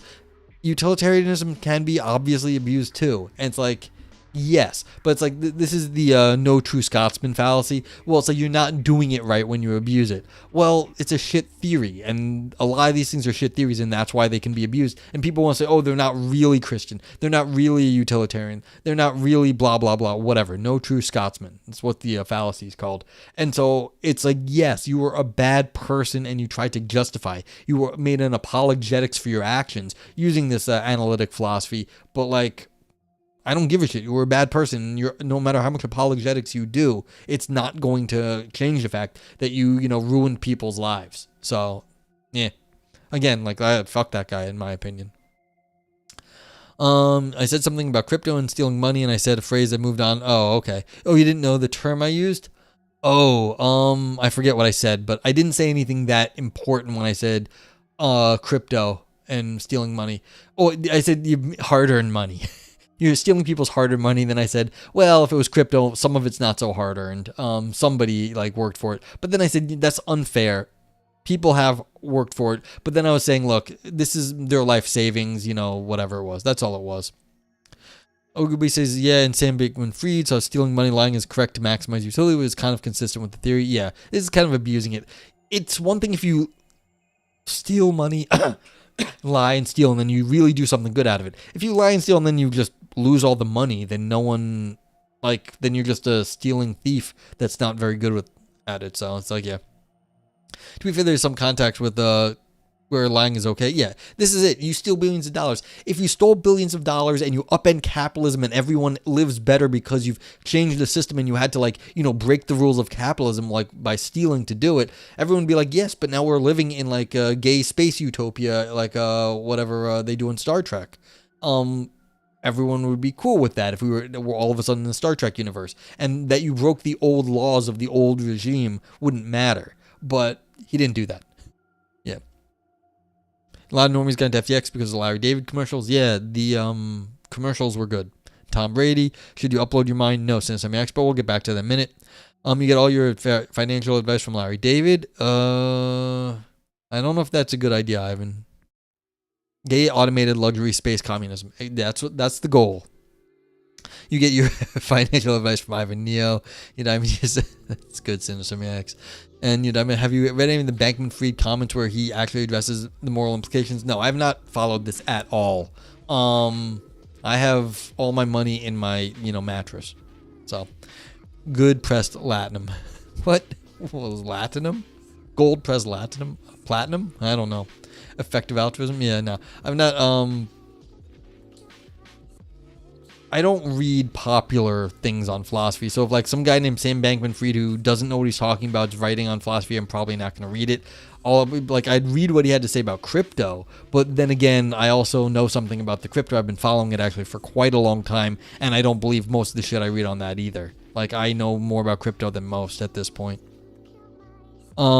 He says he kind of feels like he's done a net loss of utility if he's convicted. That's like one of those gee whiz willikers. I messed up, kids. I'm so sorry. It's like, you fucking dickhead. Do you like? I think he's in a bubble and doesn't understand that like what people's lives matter, like how much money they have. This is like someone's house. This is someone's kid's like trip to college. Like, is someone's like meal. It's like I feel like that's I feel bad if I get convicted. No shit. People lost their fucking lives. So Star Trek reference you won't understand. Yeah, sorry, I'm not a Trek person, or very well. He didn't know anything about crypto. Either he said in the trial he just wanted to use it to make money. Well, if he was good at it, that's fine too. Then it's just business. But okay. He said he doesn't care what people think he did, but he cared about the net loss of utility he caused. Well, that's fair. Like, you don't have to care about what people think of you. Like, I don't really care, but you should care about like feeling like that he ruined people's lives. Like, yeah, I mean, that's fair, but okay. He was willing to ruin people to further the crypto ideal. Yeah, I mean, screwing people over is not good. Now, like I was saying before, you're not gonna be universally liked. You're gonna have to break a few eggs if you want to get anything done. It's like, okay, but you've just ruined many people's lives. Like, people's like fortunes are just gone because of you. That's different. Which was a really funny philosophical distinction to make in the wake of what happened. Yeah, it's ridiculous. It's a severe lack of understanding like the problems that exist in the world. If you can lose billions of dollars and just be like, like the utility went down, shucks. Yeah, exactly. Sensei Max. It's not unlike what big corporations do, though. Financial fraud isn't his invention. Not at all. Big corporations lose tons of money, billions of dollars, and they get, slapped on the wrist sometimes. But, crypto's a new kid on the block. He got caught, and so it's like, well, he's going to get sent to jail. The other, like the old players in the game, they have much more protections. It's like, yeah, you want to go. This is one of the things I always say about crypto. If you want to criticize crypto, go tell me about all the other financial banks and financial institutions that have no egg on their face, that have never screwed anybody over, that have never been fined. If you go into like the financial news, like, these people are shit. They are terrible and they've done bad things. And it's like the idea that there's bad things in crypto, yes, but like compared to what? Bank of America? Go look up the history of the crap things they've done. You're actually trying to apply to McCaskill's philosophy research position. They were funded by Sam, I think, before this happened. You didn't get around one interviews. F. Yeah, well, it happens.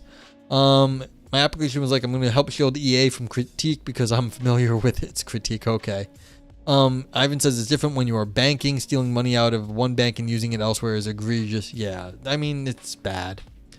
Ugaby says, to be clear, I'm not an effective altruist. I just want $80K a year in the UK to research philosophy. Yes, I mean, it would be nice to have a good job. I don't have one myself. I'd like a better one. Udamania says, when he says these things about actual holding moral values related to his actions and decisions, which ultimately led to the downfall of his empire he created. Yeah, while he said this, it's like, this is why it's like SMH my head.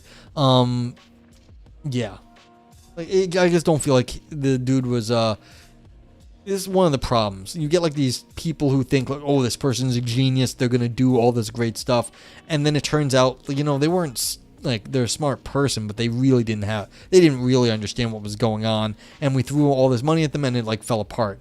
I don't remember the last person. Actually, that's not true. When Elon Musk came up and made his SpaceX, that was really cool. Of course, he wasn't the person doing it. He was just kind of organizing the stuff. And I really liked the SpaceX and the Tesla back in the day. Everyone did.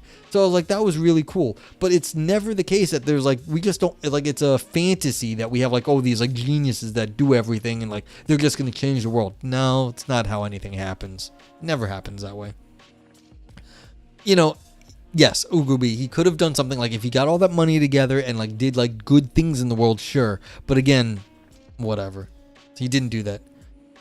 It's just interesting that he actually had a moral center. Yeah, it's just very weak moral center. He tried to do something, didn't know what he was doing. He just had to not steal money. He would have been insanely rich by normal people standards. Yeah, well, it's like one of these, when you get that amount access to and money and power, it's, money and power corrupts, and absolute power corrupts absolutely. It's not the right sort of, the guy lacked discipline. That's the simplest way I can put it. A lot of people lack the discipline to actually handle the responsibility that they get foisted upon them. So yeah. Exactly, Sensei Max. You can name 3, and it's just like, it happens once in a while. It's not that much. So it's like, you just think the Sam Bankman-Fried's the next Einstein? No, he's not. Ubi says, the whole thing Caroline brought up in court, she said if Sam had a coin to flip and heads destroy the world and tails maximize utility, he would flip the coin. Yeah. See, that's the thing. That is missing the point. He's blindly following some philosophies that aren't the best things in the world. He just doesn't understand the significance. That's what I mean, lack of discipline. He doesn't really understand, like, it's immature. Like, he doesn't understand people's lives and what could be lost by taking such a risk. So it's like, yeah. Yeah, so we've got Mr. Putin, not really a genius, got himself in a war in Europe. That's going to be messy. Yes, the philosophical thought experiment was actually brought up in court. Maybe tells with infinite utility. You forget, yeah, it's just like, okay, infinite utility, but like, again, that's ridiculous because it's unrealistic. And 2, it takes no consideration into like any error, or even in that area, you could have like error theory. Like, even in utilitarianism, you could have like mistakes being made. And it's like, you don't know what you're claiming unless you do these grand metaphysics saying, oh yes, infinite utility, you're overmaxing by, so the decision is dominated by the other one, whatever you're going to say. But like, that's massive idealization. Massive. It's ridiculous. This is your brain on decision theory. Yeah. And it's like, you have to have something in decision theory that actually represents the state of the world. Nothing in that like sort of thought experiment represents the state of the world. It's a problem with this what we're doing here on screen. Nothing in this thought experiment about uploading your brain represents the current state of the world. And so it's very, very hard to actually reason through because you're only using the abstract theories. So yeah. So anyways, we can get back to the paper now. With that segue. Yeah.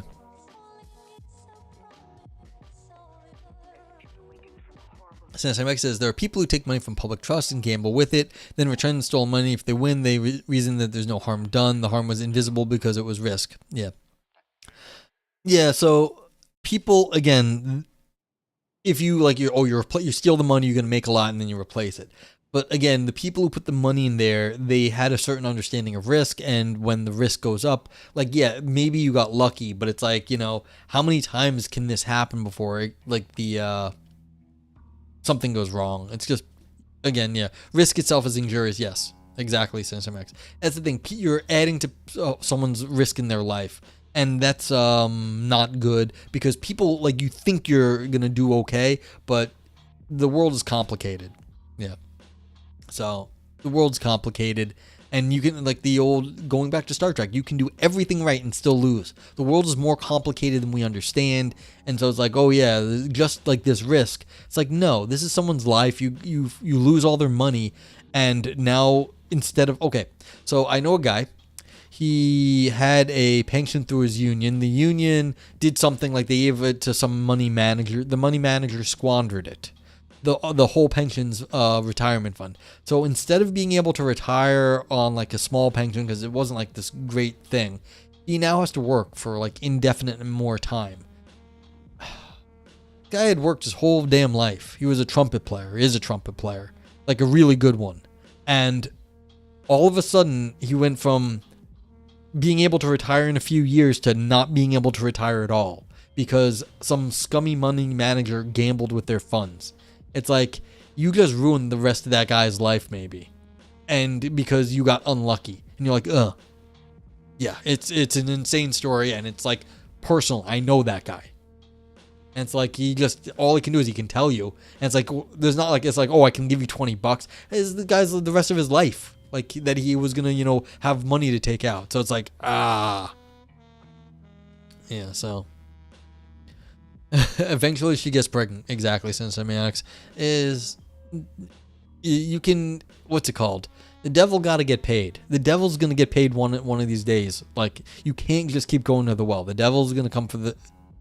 It's gonna come. That's what it is.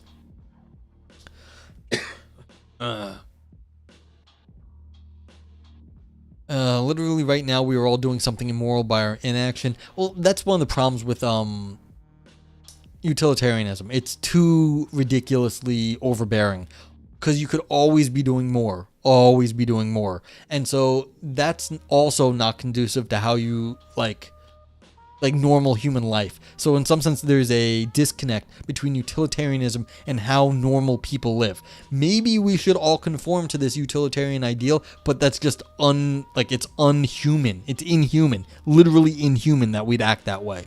So it's like you could be doing something more because of our inaction right now, but like that's not how people are, and so in some sense it's like a reductio almost. You're making a theory of ethics for things that don't exist. We are not those things. And in an ideal world, maybe we would, but who knows the difference between us and like those ideal utilitarian humans. Yeah, robot. Ugubi says, I think I'd bite the bullet on the free rider problem on that utilitarianism, though a lot of most utilitarians don't. Yeah, it's going to happen. I mean, I'm not a utilitarian. I don't have a very good ethics. I mean, I just try to not screw. I try not to be a dick. Like, don't be an ass. Like, I try not to be a scumbag, basically. And it's interesting because I was talking about this on one of the streams, and like, don't be a dick. It's like I have a negative valence on this. Some people are like, oh, I'm trying to be a good person. I'm like trying not to be an asshole. And so it's like, some people are glass half full. I'm trying to be good. I'm the glass half empty. I'm like trying not to be an asshole.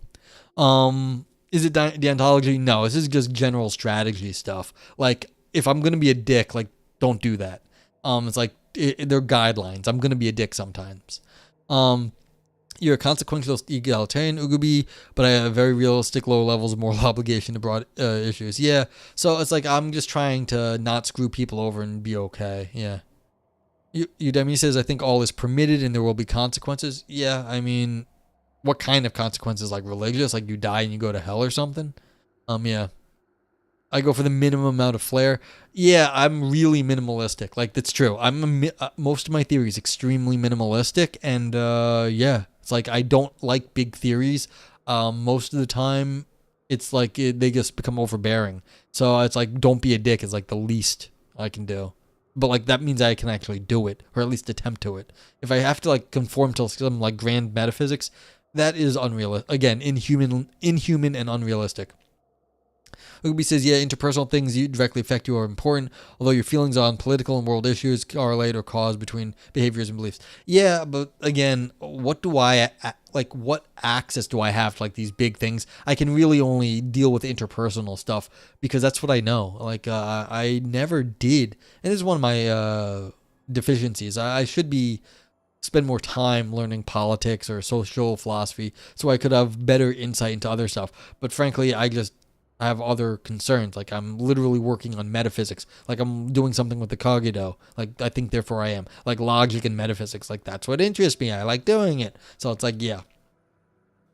I was formerly a through and through consequentialist. Now I'm noticing my deontological virtue tendencies. Yeah. I mean, the consequences will be your actions. Oh, okay. You know what I mean? Okay. Yeah. So, like, I have a soft spot for virtue ethics. Like, I like the idea. I think this may be also an agreement with Ivan that you want to be a good person. You want to, like, be a certain sort of person, and that you can cultivate virtue and you can cultivate how you are. And so, like, yeah, you can work on yourself. And I agree with that. So it's like I brought up before, like discipline. If you don't have any mental discipline, you're not physically able or mentally able to like handle things in the world, then you're not really good to yourself or anybody else. Like, even if you're physically weak, can you think through a problem? Can you like stick to it? Things like that. So it's like that would be, you could call that a virtue. But I mean, once you get into like some like metaphysics, that's different. But again, you can think through a problem. Yeah. You don't have to access the word Palestine. You're going to really hurt a Palestinian if you say that you don't care about Israel occupation. It's okay to be intellectually not focus on politics, ethics. Yeah, that's my problem. Is I don't focus on politics, ethics stuff. Yeah, many of their occupations aren't directly morally political, so there's no reason why philosophers ought to only work on moral issues. Yeah, I mean I do other stuff, and I'm better at the other stuff. If you like I said, if you want to go deal with the ethics, you go hang out with our buddy Aris, and he's really good at it. Yeah, unless they have the power to change some issues meaningfully. Yeah, and then you become an effective altruist, get lots of money, and you can change the issues. Boom. Lumpy says, I had a very interesting conversation with Muffin, and the conclusion was that my values are drenched in futurism. Okay, so you're a future-directed person, and... Okay, so this is a legit question, though. It's like, if you are always like future directed, like do you spend enough time in the now? A lot of times there's a thing. It's like the futurism is again a vision for the future, and you're trying to get to that. Then what are you doing for the now? Like, do you actually spend enough time understanding what's going on now? But like this is the same thing as the grand metaphysics. If you're always working to some grand metaphysical ideal, do you actually understand your interactions on the daily level?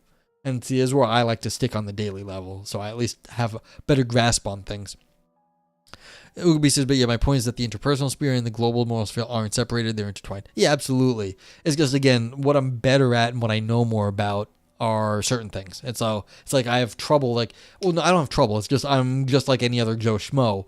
You know, maybe I know more about one topic than another, but it's like, yeah, I don't have anything clever to say about things.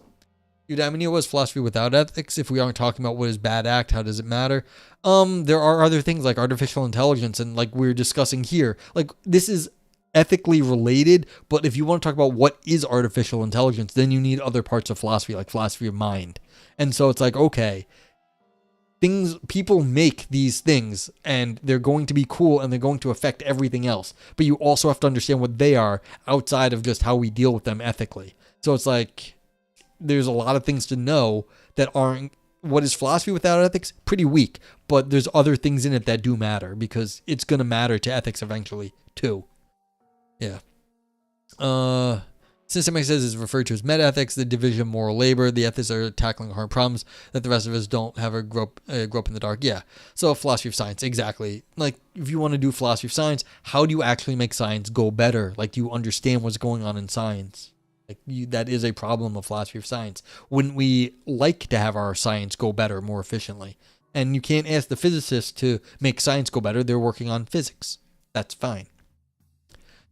Yeah, so yeah, so all the like the mind, metaphysics, philosophy, science, all in metaphysics twice it'll be relevant sometimes, but not all the time. Yeah. Yeah. But again, yeah, God exists, massive moral implications, sure. But like you can't get away from the rest of the world. You can focus on ethics and what you should be doing and the choices you should make. That's fine. But if you don't understand what's going on in the rest of the world, then you're going to be uninformed and you're going to make poor decisions. So it's like if you don't understand what the scientists are up to, that's going to be a problem. You don't understand science, like the state of the current state of the world. If you don't understand tech, it's going to be a problem nowadays too. There's finance. A friend of mine in the city's coming out with a book on philosophy of finance, the epistemology of banks, how do banks know things, how do institutions learn things and make decisions on them. So it's a social decision theory and like the epistemology of organizations. So like really interesting stuff. But again, then how do banks make ethical decisions too are going to come into it. It would be a lot of analytic ethicists actually don't know anything about politics or culture as well. Well, a lot of analytic philosophers don't know much of anything, so yeah. What's the philosophy of finance book? It's coming out. It's not out yet. It's targeted for early next year. Your friend is into that. Yeah, there's a bunch of people in Europe. She's here in New York, but she's working with a ton of people in Europe. I could get back to you on the philosophy of finance book, but it's not out yet. They were doing the proofs last I heard, and then it was targeted for like early next year sometime. Yeah, that's pretty interesting. The bank philosophy. Who's it by? I mean, shit. Her name's Lisa. I forget her last name. I'm gonna have to look it up. Yeah, drop the name and I'll look her up. Okay, let me write a note and I can look her up in a bit and then I can find out. Ooh.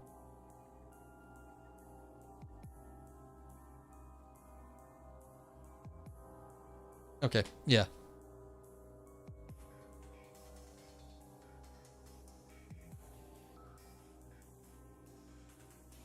Yeah, well, yeah. I mean, should the banks be in charge? That's not really the best thing. So, we've gotten one paragraph into this paper, but that's okay. Hell, I could restart at this point. And I might even restart. Not a bad idea. Because we had a 40-minute talk about other things. But yeah, if you have anything else you want to say, I don't know if I have anything else to say about this stuff, but it's like, yeah, like I don't hate crypto.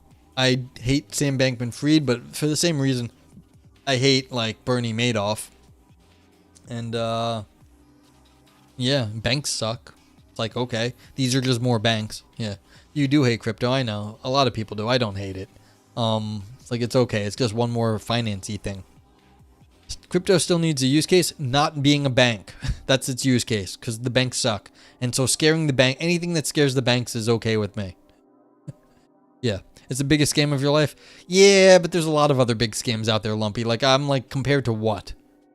Compared to what? We've been scamming ourselves forever. Like, what was it? The ducks with their flowers. We love this shit. This was the mistake I made when I was younger. I had that same opinion. I was like, this is stupid and a scam. People love that shit. They fucking love it, and this is how people are. If I had understood that people are like this and this is the stupid shit people do, I would have taken it more seriously and I would have a lot more money. That's how people are. Just because it is a scam doesn't make it inhuman. This is like how people are. Yeah.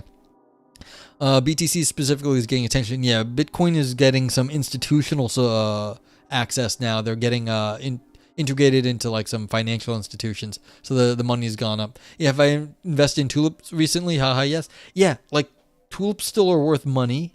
People spent huge amounts on tulips. It's like, yeah. Yeah, they're pushing multiple BTC ETFs while BTC has no use case. Again, it's just an investment thing. I mean, it's like, fine. So every coin has the same utility, so you understand. Well, BTC, it's not true that every coin has the same utility. There are slight differences among them. But BTC has basically just been around the longest, and so you can deal with that in terms of just the money. And then all the other coins as, you know, they're all Ethereum derivatives mostly. So, not all of them, so most of them.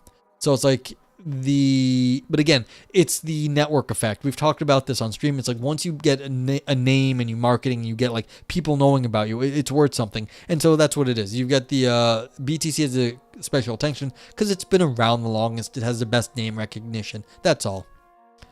Yeah. Eth has more utility. But nothing stops someone from creating a new use case for the new utility. Currently, no coin has utility except Ethereum. That's not true. I mean, again, the Bitcoin works just fine. And so it's like maybe you think utility has to do with all the different functions Ethereum does, but Bitcoin works for being Bitcoin, so it's fine.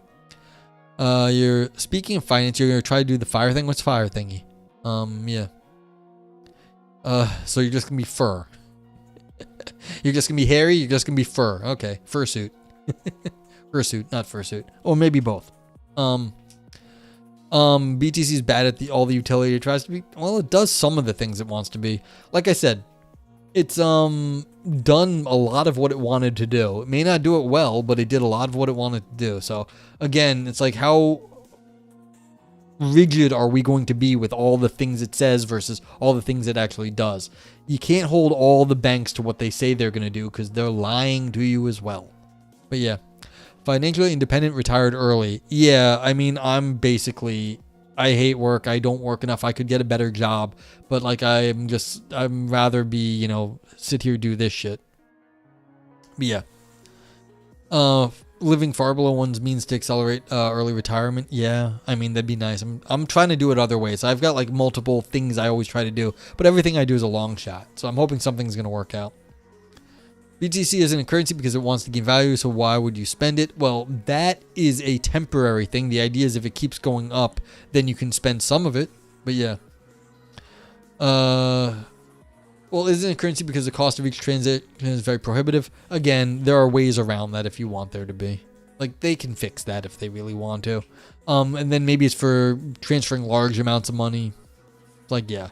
So, I mean, it's like gold and stuff. Of course, gold has, like, inherent utility as a industrial product. You need to use gold because it has, electrical properties and whatnot.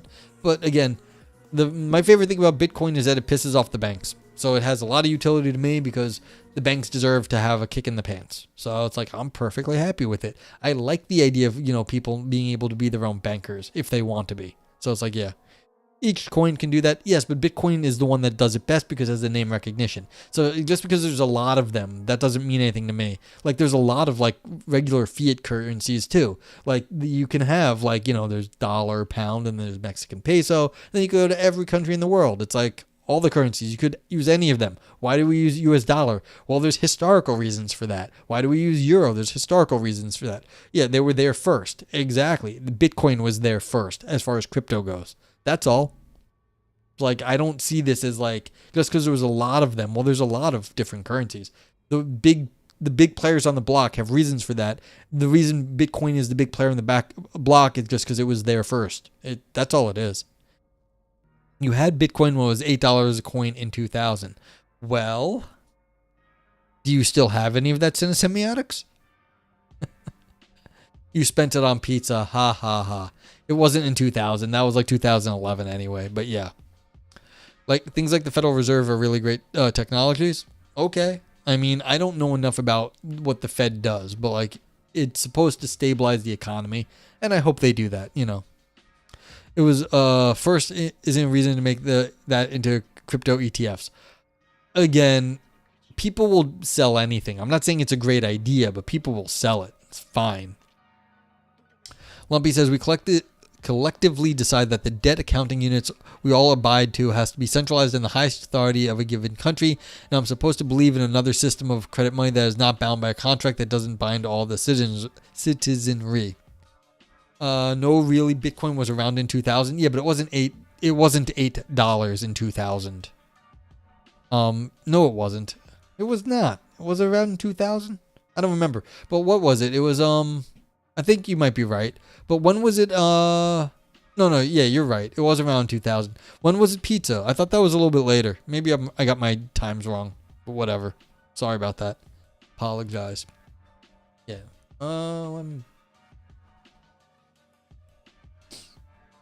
Yeah, do you have any of those old Bitcoin line? Let me appeal to my philosophy of Bitcoin.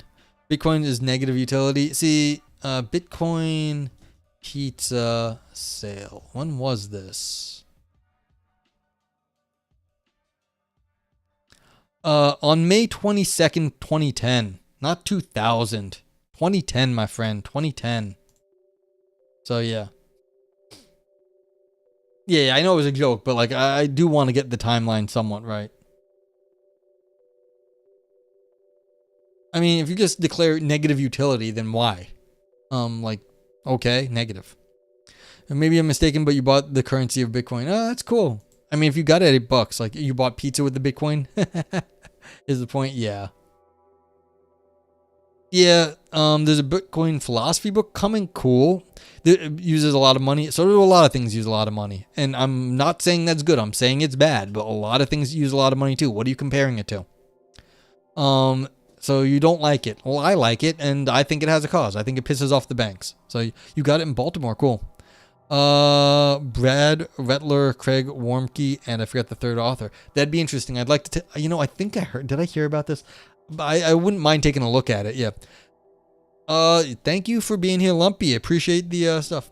I know it uses lots of energy. So do a lot of things. Like, okay, and it's bad. Let's give Lumpy a shout out. Lumpy Dragon Potato.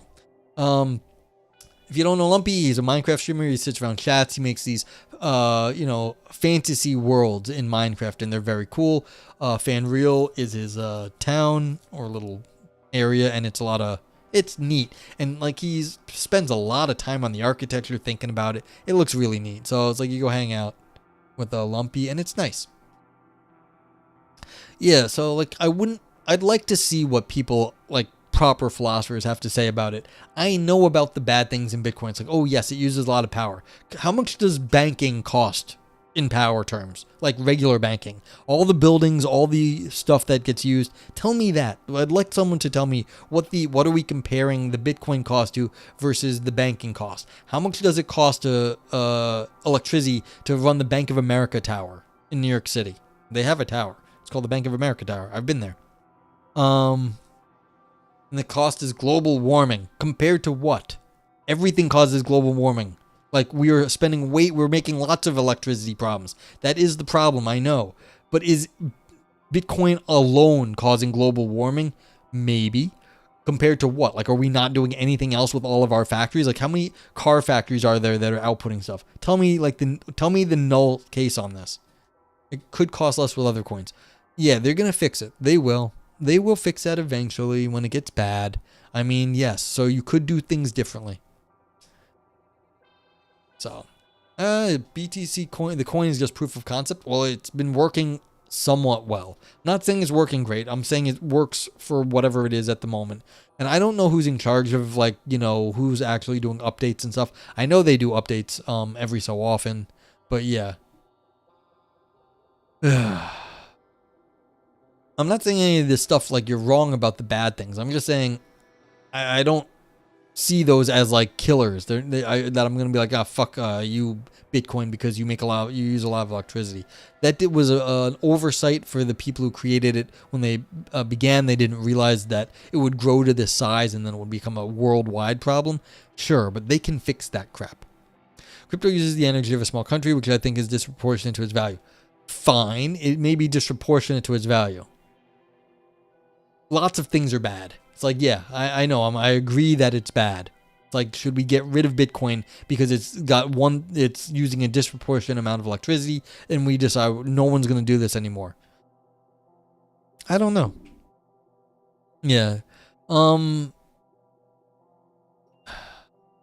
Yeah, and like I said, like, yeah, you can do other coins, but again, Bitcoin has what it has going for it because it is the way it is. You don't have to like it. It's just, this is how the history played out. And so it's like, it's got the name recognition, all this stuff. So it's like, yeah, can we do it better? Yes, but like, is this the way it is? Can you be uploaded now? Yeah, we'll get back to it. Hey, Frank, what's up? Do pleasure yachts use only an amount of energy proportional to their value? Yeah, this is the thing. It's like, compared to what? And how you doing, Frank? Why do we give super yachts and rich people like playing games with their like mega mansions a pass? Like, that's bad. I like Bitcoin because it kind of ticked off the bankers a bit, although then it became like a crypto bro thing and like that's disgusting. But like, I liked it early because I was like, yeah, fuck you to the bankers. I was like, yeah, these are the people that are wasting all the money anyway. Yeah. So okay. But yeah, I think maybe it's getting to 2 hours and I'll never get through this. So we will get back to reading the paper. I'll start doing it. So yeah, you keep saying all the other coins do the same thing. It's like, I know that. So what? Yeah, Bitcoin argument. All right, so I'm going to restart because we only got one paragraph in. This is Should You Upload Your Mind by Sebastian Gobb and Think Magazine. This is as always, feel free to ask questions about it as we go. I don't know if I have anyone on YouTube, but yeah, on Twitch we do rate the paper afterwards, so if you stick around you can give it a rating. And this is a popular article, and Think is a popular magazine, so it's not as as rigorous, but hopefully a little bit more fun. So imagine this: you've lived a long and prosperous life, but now you're lying in a hospital bed, terminally ill and dying. Your body feels weak and frail, and in a brief moment of clarity among the pain, anxiety, and weariness, you realize that this is it. This is the end. This is the day. This day is your last. Then a well-dressed and professionally concerned-looking man approaches you and says, quote, "We're sorry to hear about your condition, but don't worry. The death of your body is truly unpleasant, but this need not mean that you'd have to die too. You're not your body, you are your mind. And for a small fee, we can scan your brain, download all the information in it, and upload it to one of our cloud servers. You'll be able to continue your life indefinitely as being of pure information, unencumbered by your vulnerable biological body. Just fill in your bank details and sign here. Would you take that offer?" And my first reaction, I had to restart, but is that no, I wouldn't take it because I don't trust these people, like, as far as I can throw them, and if I'm dying, I can't throw them at all. So, like, why do you think that just being uploaded to a server is good? Maybe you're going to be stuck there doing bad things, or it's going to be really uncomfortable, and you will be stuck there forever. There are things worse than death, and being, tortured for the next 1,000 years would be one of them. Yeah. Okay, so, well, why should you? Presumably, if you're anything like me, you don't want to die. I like being alive, and I don't want to perish. And like I said, there are things worse than death. Taking that offer promises me an opportunity to do just that. Stay alive, survive death. And what exactly is it that I want when I say that I want to survive death? Simply this. I want to still be there. Selfish as I am, what matters to me is only whether I will still be there after my biological death or not. So the crucial question is, will I still be there after the upload? And see, this is the ridiculous thing. This is not what I just said. Will you be there? I want to be there in a way that doesn't suck. This could be terrible. You could be you could be forced to do manual, work you don't like. You could be, tortured, all sorts of things. If you can't get out and you are stuck there and it is bad, that's, like I said, worse than death because you may be stuck there indefinitely. Yeah, see, Frank, this is what I say. This is almost always what I have to say to people. Compared to what? Bitcoin uses a lot of energy compared to how much the rest of the banking industry uses. How much does the rest of the banking industry use? How much does what's the null hypothesis on all this stuff? It's very hard. And yes, there's bad things. And I've been saying this before, but there's a lot of bad things in the world. So pick your poison here. Yeah. So the energy consumption is wild and terrible. Pick your poison. Your traditional banking is you're hiding scummy people's money and you're covering up for them. It's okay. Okay, proponents of the mind uploading say yes, and therefore you should take the offer.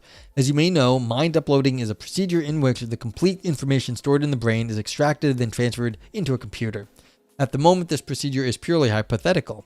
The whole idea of mind uploading rests on two fundamental assumptions. One, a psychological account of persons and personal identity. 2, a computational or patternist theory of mind. Yeah, so, okay, they'll explain it. Yeah, but eudaimonia, it's you also have to go, if you're going to switch to another coin, you'd have to do all the marketing, switch all the stuff over to some other coin. It's not happening. That's not how people are. People don't just switch that fast. Yeah.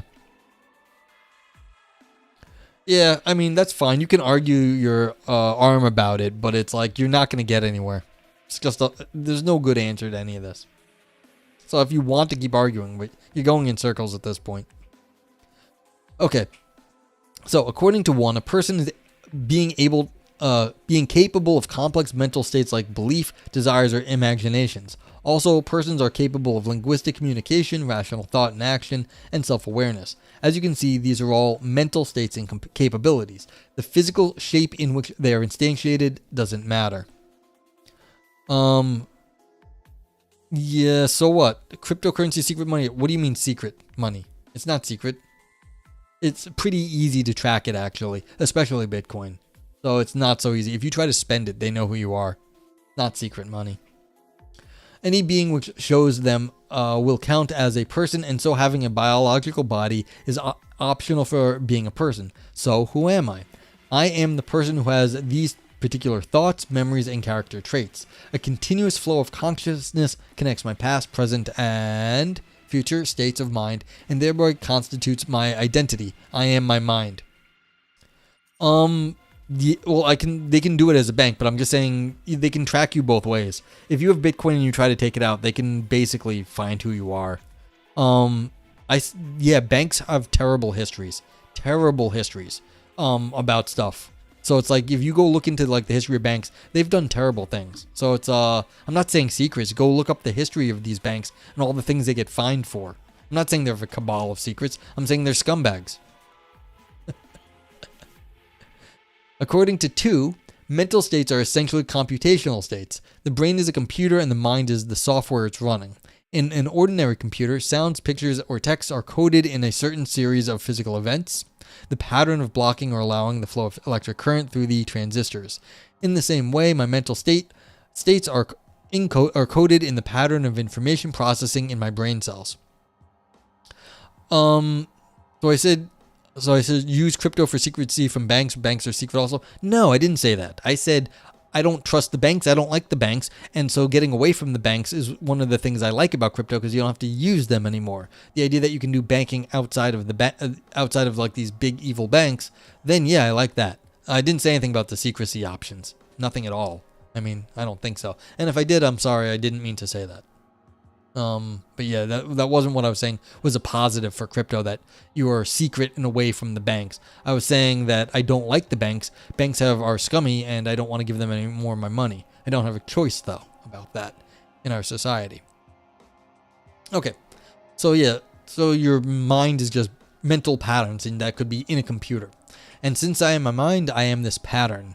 Now, computational processes are independent of the medium in which they are represented. The sentence, roses are red, is informationally the same whether it is encoded as a set of ink markings on paper, or as a series of sounds generated by airwaves, or as the flickering of light in Morse code.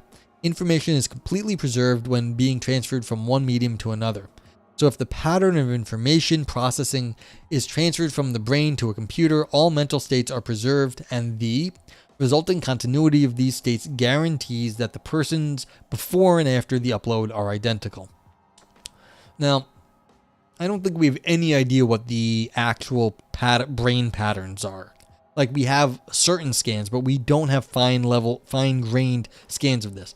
So all of this is pie in the sky, and I don't even know if we have the computational power to, figure out all the different inflows and outflows of information that are going within the trillions of connections that you have among all your neurons. So even if you assumed that we had that this is a theoretically cogent picture of mind, I don't think there's enough power in the universe for us to go through the trillions of connections and get all the inflows and outflows of information. So it may not be physically possible to even do what these people are saying, given that there are trillions of connections up between the neurons and the mind. And someone in chat, if you know about like how many connections there are in the mind and how it would even be possible to track certain information flows in this way, calling it a pattern, I don't even think this is reasonable. And this is not even me being like, dualist or anything like that. I just think it is basically computationally or impossible to track. So it's not like they could track your mind the way it is. Okay, so even if my body dies, I will survive. I am my mind. My mind is a pattern of information processing, a program, if you will, and this program will continue to run on a different type of computer. Potentially, I am immortal. As long as there is any medium in which these computational processes can continue, I will exist, or so is the idea. Optimists believe that mind uploading is a way of survival. Pessimists argue that even if the mind uploading works, all it will accomplish is to create a perfect simulacrum of me. Ivan Neo says Ray Kurzweil did the calculation and predicted we would soon be able to simulate brains perfectly on $1,000 PCs. Alas, he was incorrect. It turns out that the dendrites have a couple more orders of magnitude of computation taking place inside them. It may be a while. Yeah, see, that's my question. We have a lot of connections in the brain. And if you're even saying, okay, maybe we don't have to know all the connections, it is hard to do that level of processing. So yeah. You are pro Bitcoin for the reasons we talked about, like a store of value of currency, and does that mean you're also buying and holding every other coin that does that? No, of course not. If you think I'm made of money, I'm just like, and I think all of them do that. No, I'm going to do the one that has if I'm going to do it, I'm going to do the one that has the social support. Not just because it is a coin that can do it. I want the one that has the people behind it. You don't just do that because, there is something that has these properties, something I like. You do the one like if like there's two companies and one has like a ton of business and there's another company that like has no business but like does the same thing. You go with the one that has the business because there's people that are actually doing the work. That's the thing. Bitcoin has people behind it. You don't just go someplace else because it does the same thing, but like there's nobody there. It's like, why do that? Yeah. So you buy pieces of companies, and that's different. But like companies are, what do the other coins bring to the table? If they'd have to add something new. Otherwise, you're not getting the network and the people behind the Bitcoin. So yeah. Ivan says his calculation was based on counting synapses, and if it was only synapses, he would have been correct. But we learned a lot more about neurons in recent years. Yeah, this is what I was thinking. I don't think it's just the synapse count. It's really complicated. And so it's, yeah. Well, I know a lot of people play the markets, eudaimonia. So it's like, yeah, a lot of people get like a stock and they do this, and that's cool. But like, again, each of them have different properties. The coins, a lot of times, you have to see who's behind them. You have to do some research. It's the same thing as any old company. So it's like, why would you just throw money at something else that says it does the exact same thing as something else does it? Like, it has to add something new, or else why bother? Okay. So optimists believe that the mind uploading is a way of survival. Pessimists argue that even if mind uploading works, it will be create a perfect simulacrum of me. The uploaded mind will not be me, but only a self-deluded imposter who thinks he is me, but actually isn't. Yeah. Yeah, but and then you have to decide, all of them do that, yes. But is any of them actually good, and is anything they're doing actually worthwhile? It's like, yeah, you go look at companies. Are any of them actually doing anything good and worthwhile? Do you buy the ones that are actually doing interesting stuff, or do you just buy anything that says it's doing the similar business that already exists by someone who may already do it better? It's like, yeah. Okay, so the simulacrum. It would be absolutely like me in any way, but still not me. But if something can be completely like me and still not be me, that's not enough, or rather, it's not what matters to me. What matters to me is that I will still be there, and I don't think we have any reason to be sure about that. Here's why. Okay, why is that? Why don't you think you're there? Let's begin with the thought from Thomas Nagel's The View from Nowhere. There he notes that the self is an odd kind of thing. From the inside, it seems to have no connection with any other factor whatsoever, mental or physical. I can perfectly well imagine having a different body from the one I currently have. I can imagine having different experiences or a different character. I can even imagine having lived a completely different life up until now, or losing all my memories from one moment to the next, and yet I could still be me. Nagel, yeah, exactly. So the market also recognizes that, and they also do that, and some are worth 1 cent, and today Bitcoin's worth 37,000. Yeah, I mean, yeah, exactly. The market might respond. So how can he say these things? We don't know. It's all a mystery, Frank. But we're getting there. Maybe they'll say something soon. Any and all experiences could potentially be my experiences. Let's say the self is opaque. We know for certain that statements like, I am the one who feels this feeling, are definitely true or false, but we don't know what makes them true or false, apart from the very fact that I am the one who feels this feeling. Frank says, how can he say his self is the pattern in his mind, but still think that he is me with a different character?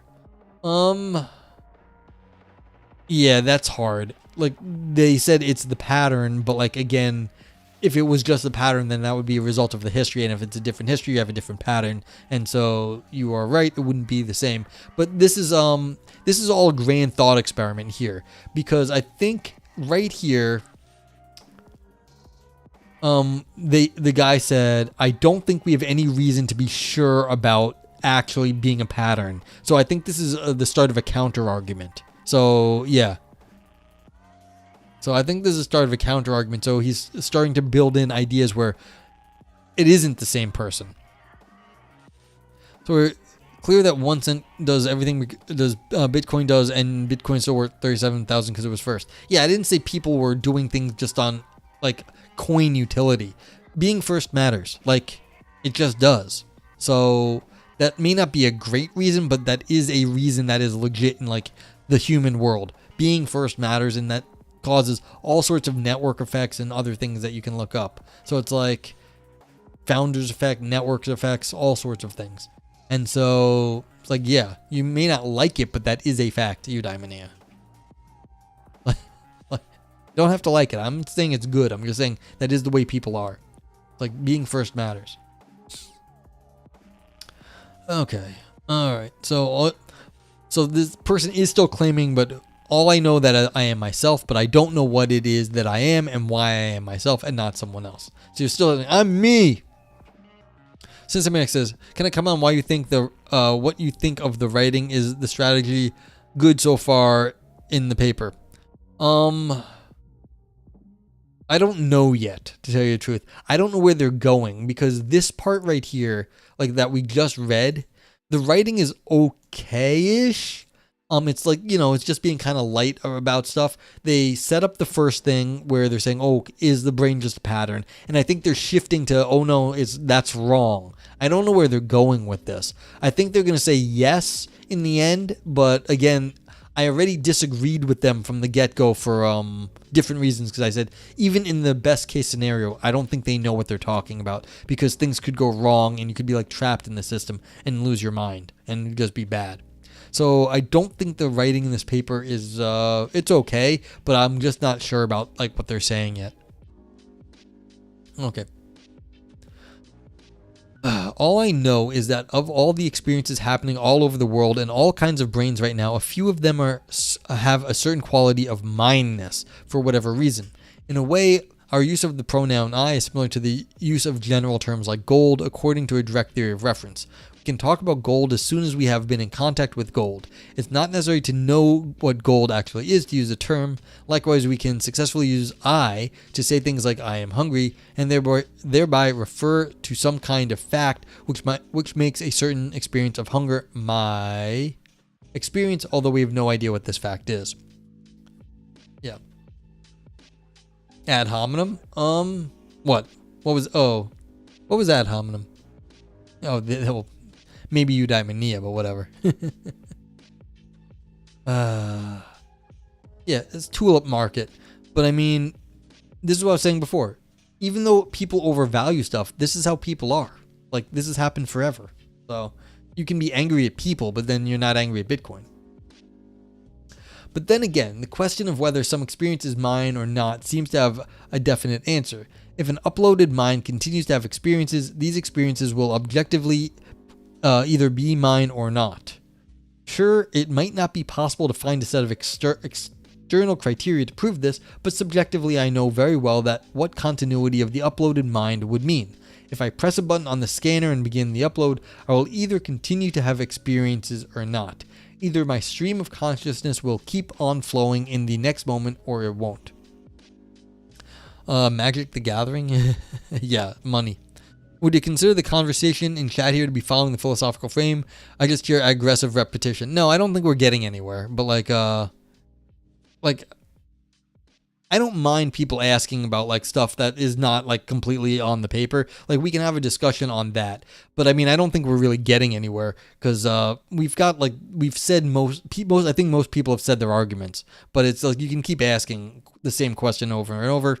You're not really going anywhere. So it's like, I don't want to tell you Diamond to stop. Like maybe he has more things to say, but I don't think we've made any progress in the last few bit. But it's all right. Like I'm not like pissed. Yeah. The difference is to do like oversimplified arguments in chat versus serious philosophy. Yeah. Line between that is often quite shaky. So like this is the thing, you can ask silly questions sometimes and get like very good answers out of it. So it's like, yeah, there's all sorts of problem with Bitcoin and you can go on and on about that, but it's like, are these worse than anything else in the world? I don't know, but like nothing in chat has been presented to say they are worse than anything else than what thing. So if it's getting aggressive, then calm down, people. I didn't think it was that aggressive, but yeah. Yeah, so it's like that people like Bitcoin is you can't just say, well, it doesn't have any utility. People like it and people like lots of stuff. So it's like, well, it has its utility in that people like using it for banking. So it's like not the best answer, but again, what are you going to do? Yeah. So it's like if Eudaimonia does not like that as an answer, that's okay. They don't have to like it. Yeah. Yeah, but the other coins don't have the history that Bitcoin does, and that's worth something. And that's part of the thing I don't think you're getting is that it may have the same like technical abilities as other coins, but yeah, I can like, do a lot of stuff that has same utility as the US dollar. That doesn't make anyone want to use like Noger bucks. So yeah. Okay. But yeah, that's fine, but like, and you're welcome to be like, you don't think it's worth anything, but it's not doing anything. It's like, okay. Okay. But like, there's lots of currencies there too. So you haven't made a new argument. You've said this already. So come up with something new and we can discuss that. Okay, so. But then again, the question of whether some experience is mine or not seems to have a definite answer. If an uploaded mind continues to have experiences, these experiences will objectively either be mine or not. Sure, it might not be possible to find a set of external criteria to prove this. But here's the thing. How would anyone know what experiences you have once you're uploaded to a computer? You don't know. This is like the zombie problem. If you upload the stuff to a computer and like it's like a chat GPT and you say, do you feel stuff? And it's just like a chat GPT on the other side and not really you, has nothing to do with you, but like it's like a chat GPT model of you that like couldn't possibly have experiences, but just sounds like it does because it's a completely different system, has nothing to do with you. It's just been trained on what you said. Then like you'd be like, oh, it has experiences because it says it does, but that's just, you know, it's saying it does without actually having anything to do with you. So yeah. So this is what worries me. We have no idea what this uploaded is. Well, that's also true. It is consistently the target of fraud, but okay, I know that. Like, that doesn't make it the worst thing in the world. It just means it's a target of fraud. Yes. Okay. But subjectively, I know very well what continuity of the uploaded mind would mean. If I press the button on the scanner and begin the upload, I will either continue to have experiences or not. Yeah, maybe. It seems very doubtful that you'll have experiences on the other side, but who knows? Either my stream of consciousness will keep on flowing into the next moment, or it won't. Yes, but what if that guy in the fancy suit is scamming you? Then it's just like, why did you even bother? It's like falling asleep and waking up, or like dying and never waking up. From my internal perspective, it is absolutely clear in which case I persist and in which case I do not, although if I don't, I won't be able to notice. From an external perspective, though, it is absolutely unclear what determines whether I have survived or not. If you ask the uploaded mind, it will certainly say that he is me. He'll remember things only I can remember. He'll even feel like he is me and vividly remember my past. But he might still not be me. Yeah, so this you've made a zombie version of yourself here. Now you'll probably ask, what is this me you're talking about after all? And rightly so. What does it mean to be me? Well, I am Sebastian. I may not know what exactly I refer to when I say I, but at least I know this much. I am Sebastian, right? No. As Nagel argues, sentences like I am Sebastian are neither identity statements nor necessarily true. Sometimes identity statements are necessarily true if the terms on both sides of the is refers necessarily to the same thing, like in the morning star is the evening star. But I am Sebastian is not like this. It's more like I am the vice president of this club. You're not sure it's a zombie argument yet? No, you're right. I was saying you could have made yourself into a zombie, though. You've just got Thank you very much. Tier 137 mind upload not yet complete. Abort, retry, ignore, fail. Retry. Yeah.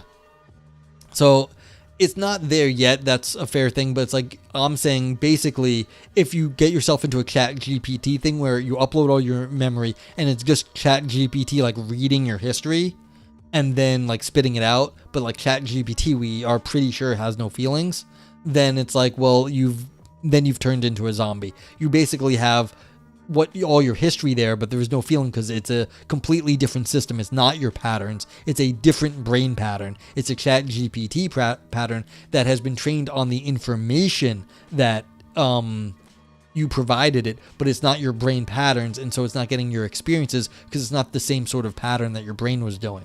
So that's what I was saying. Could be the case. Yeah. Okay. So author says, I simply happen to be Sebastian, just like I happen to be the vice president. The fact that I am this particular person, Sebastian, is ultimately arbitrary. Why Sebastian? I could very well have been someone else, which means whatever I refers to would be located in Sebastian's body, but another one. Wouldn't be located in Sebastian's body, but another one. Ivan says, I chatted with some folks who talked about Frank Tipler's Omega point. The idea in the future there would be infinite computing power and computers would simulate the whole universe. Yeah, I don't know about this infinite computing power, though. So, like, that makes it very hard for me. It's like, yeah, if we have infinite power, then we can do a lot of stuff. But infinities, things get really weird when you have infinities. So, like, okay. In the simulation, we would all be resurrected, but is that me, or rather, is it me I should care about? Yeah, and I think that is exactly where this author is going. Why wouldn't you do it if it's like, it's kind of like you and like you're going to be like living off in some other place? It's like an opportunity for a future life, and it's not harming your current self. So I think that's where this author is going, based on, like, you know, like scrolling up and down and catching a few words. So it's like, yes, but I find it currently unphysical, and I don't trust those systems. Like, if we were in that future where we had this computing power, different. We are not there, and I don't think we have any of these theories, and I'm just worried about getting caught up in a... Thank you for the 1,000 bits after the 137. Will it work twice in a row is the question, and also how many words do I get for a full 1,000 bits? Oh, these bits are a kind of coin, are they not? Question mark over. Got him. Thank you for the 1,000 bits. Yeah, I mean, I think you get a 500 word limit on a Twitch comment. So if I not what word 500 character limit. So you get whatever fits in 500 characters, as far as I know. It's like, would you step into a transporter to escape a dying planet? See, I actually think that's way less scary than this, because like I said, there are things worse than death, and this could lead you to one of them where you are trapped in a system and you can't get out. Going into a transporter could put you someplace, but you'd probably just die at the other place if it wasn't where you wanted to go. So it's like, okay, you get transported out into space and you'll be dead in, you know, a minute later or whatever, however long that takes. So, well, you can always do more than one TTS, Ivan. Yeah. So, yeah. There's more than one kind of utility. That is true, Sinister Max. Social and emotional do matter to people. It's like, if you only take the narrow view of utility, then you get yourself very weird consequences, especially when you're applying things to people, because that's not how people do stuff. So, yeah. Okay. Thank you for the bits. I appreciate that. And goes to supporting me doing this stuff for a little bit. Are all your friends doing it? That's always the funny thing. Like, if all your friends were jumping off a bridge, would you do it? I was like, well, yes, my friends are smart. That probably means they're like something worse is on the other side. Since in formal logic, isn't it the case that all things follow from false premises? No. You need contradictory premises in classic logic. From contradiction, anything follows. That's called explosion. From a false premise, like if you just said, the moon is made of green cheese, therefore I'm a billionaire. Well, the whole statement's true, that if the moon is made of green cheese, then I'm a billionaire. But the first part is false, and so the whole statement is true, but it has nothing to do with me being a billionaire. Now, if the moon was and was not made of green cheese, then I'm a billionaire. That does follow. So, in classical logic. Okay. But yeah, these are technical distinctions, and I don't know why you asked, but those are the technical distinctions. Okay. Granted, I cannot really imagine what this other body might feel, especially if it is very different from my current body. Yeah, so this is the other problem, and I'm glad they brought this up. If you upload the thing, a lot of your experiences are embodied experiences. Like touching your own hand is like a normal experience, like make a fist. You will never have that experience again. How are you still yourself if you never can make a fist again, or never have any of these little experiences that we have every day? Yeah. Yeah, so if you start talking nonsense, like you keep contradicting yourself, then anything follows. But just saying false things, no. The false statements, you can say anything after them, but like if it depends on something false, well, that thing has to be true for it to follow. So yeah, but that's the point of logic. What follows from what? And so if it's false, it doesn't matter. You want to follow, like you want something that holds and then something else that holds. So yeah. Frank says, if there's a mimicry of every neuron, you'll have an exact analog of feeling in your hand and curling into a fist. Well, no, you need an exact replica of your body in a simulation of every neuron, but then it's not connected to a hand. You need your entire body. So yeah, yeah, but that's why I was arguing it's intractable. So okay, and all right. So we have transhuman simulations. So basically, this is the Matrix, is what it is, except that without the physical body in the real world. It's like the Matrix, and you're like living in some simulation. So it's a simulation theory. So yeah, I mean, I hate simulation theory. I find it intractable, but like, yeah, if you were all living in a, a perfectly replicated universe with physics, and we were just like doing this over and over, and we never got sick and died, it'd be like, okay. But like, would you do that? Again, would that just get you the eternal return? And is that a good thing? Is that where you want to be? Sinister Max says, well, the false statement is known to be false. The added contradictory premise is true and not true. Yeah, you need the true and not true. Otherwise, you can't, like, just being false doesn't mean anything. You're saying some false stuff. It's like, okay, you said some false stuff. But what follows from false stuff doesn't matter. If you start saying contradictory, nonsensical stuff, then anything might come after and then be like, all right, well, if you said true, like, true and not true, anything can follow after that. But if you just say, moon is made of green cheese, well, who cares? But that's how the formal logic goes. Okay.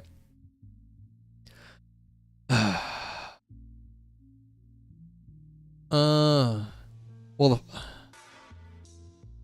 self-referential, oh yeah. Okay, yeah, saying things like that.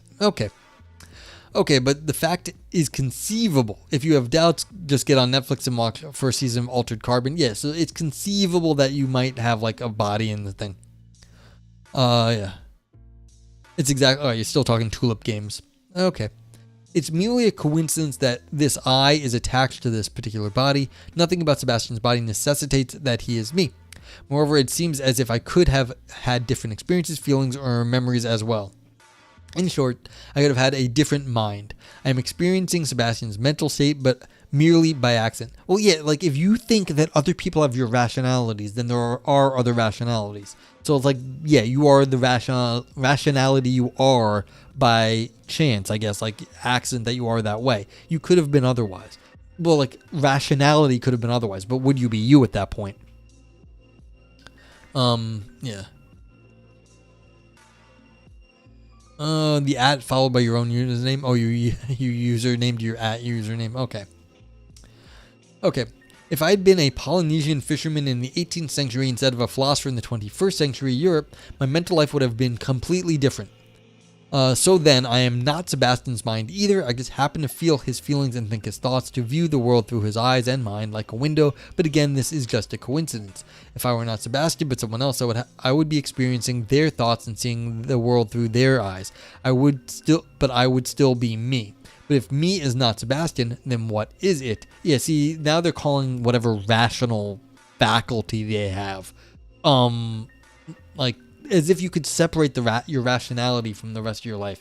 I'm not so sure you can. I actually don't think you can. I don't think it works philosophically. This is the old, like we are like little, you got like a little homunculus inside your head running your like, like the little switches and stuff. You got like a little person in your head that is doing that. And you could somehow, switch out homunculi, put one in someone else's head and back, and it'd be like, oh, just another little thing. But you see, that doesn't explain anything, because who's running the homunculus? Is it homunculi all the way down? A little person running your body like a big mecha meat suit? Yeah. Yeah, Ivan, I'm with you. I don't like this either. It's they're abusing it, I think. I think they know they're abusing it, but they're still doing it. Okay, here we go. Let's say that what I mean by me here, by me is a minimal self. There is a single vantage point from which I observe the whole universe. It is the center of all my subjective experience and happens to be situated right here in Sebastian's body at this arbitrary and rather unremarkable point in time and space. This is the minimal self, and it is not identical to Sebastian. Why? Imagine the following situation. In the not so far future, technology has made it possible to link brains to each other. Hey MDD, what's going on? Sorry to see all you folks tie yourselves in knots over personal identity when just accepting me is soul. Me equals soul is so much easier. That's basically what they're doing. You're saying you could swap souls here, though, and it's a little weird though. Hofstadter talks about this as I'm a strange loop. Yeah, see, I feel like they're rehearsing a lot of these arguments at this point too. Yeah. So it made possible to link brains to each other. There are interfaces in my brain head and in my head and in yours into which we plug our brain connector. Again, this is basically the old homunculus. Hey, Agni, how you doing? What's up, Evolve Yourself TV? How's it going, my boy? My man, my boy. Give Agni a shout out. Shout out the Evolve Yourself. We have been talking Bitcoin, actually, for a whole lot today. And then we reading this pop piece on should you upload your brain to a machine if you have the opportunity. How you been, man? I saw you. How's it going? Anyone who doesn't know, Agni James, Evolve Yourself TV is a health and mind and health streamer. He teaches chess, but he does some chess streams, but he does a lot of guided meditation and a little bit of philosophy on his streams. So yeah, go check him out. Good guy. Yeah, so you said Hofstadter and Agni appeared. It's me, I'm the problem? Yeah, maybe. We're all the problem about eudaimonia. I've always wondered about mental life and personal identity conjoined twins, where you have two heads and two brains, but they share a body. Yeah, well, this is the idea. Like, it's an old thought that, like, there's actually like a little person inside you running you like a meat suit. It's like, really? This is like weird medieval, like, what's that? Alchemical sort of theories. It's strange. Yeah, there's empirical work there. Yeah. Oh, did I do this? Yeah, I have Think 3D. I forgot I had that one there. That's fun though. Yeah, so these are silly. Like, it's just kind of silly. Puppet cricket situation, yeah. So it's like you've got like you're just running your body like a mecha suit, and you could do it to somebody else's there, yeah. So if you were connected to someone else. So your brain mirrors my consciousness, so to speak, like two monitors connected to the same computer. Then you will see what I see, you will feel what I feel, but you will not be me. If I see a flower in a vase on the table before me, you'll see the exact same thing and feel exactly as I feel when I see it. But this mental event will be your mental event. Your experience has a different mindness from my experience. This is what I mean by minimal self, the specific quality of an experience which makes it immediately and non-inferentially clear that this experience is mine. It is the fact that there is a specific first-person perspective on some experiences. Is there, though? They just declared that this is the way it is, and you don't need a body for it. So it's like your soul sees the world differently from another soul, but that's without the body, without any physical difference, without anything in the history, any of this. I just don't think this is feasible. Something else. Yeah. Mechanogra Zero. Yeah, exactly. So like the idea that you can just be like, okay, you have nothing in different from anything else in your entire body world or anything, but then your experience is different because we declare so. This is the old metaphysics of like quiddity, that it has a special quality to it that is just an intrinsic quality. This is a goddamn quiddity argument, and it's a little bit weird. So yeah. Okay, so in the author's little thought experiment, you are seeing the world through my eyes, but you are not me. One brain, yours, is in a contingent relation to some other brain. Well, one of them you call yours, and one of them you call mine, but that's just a convention.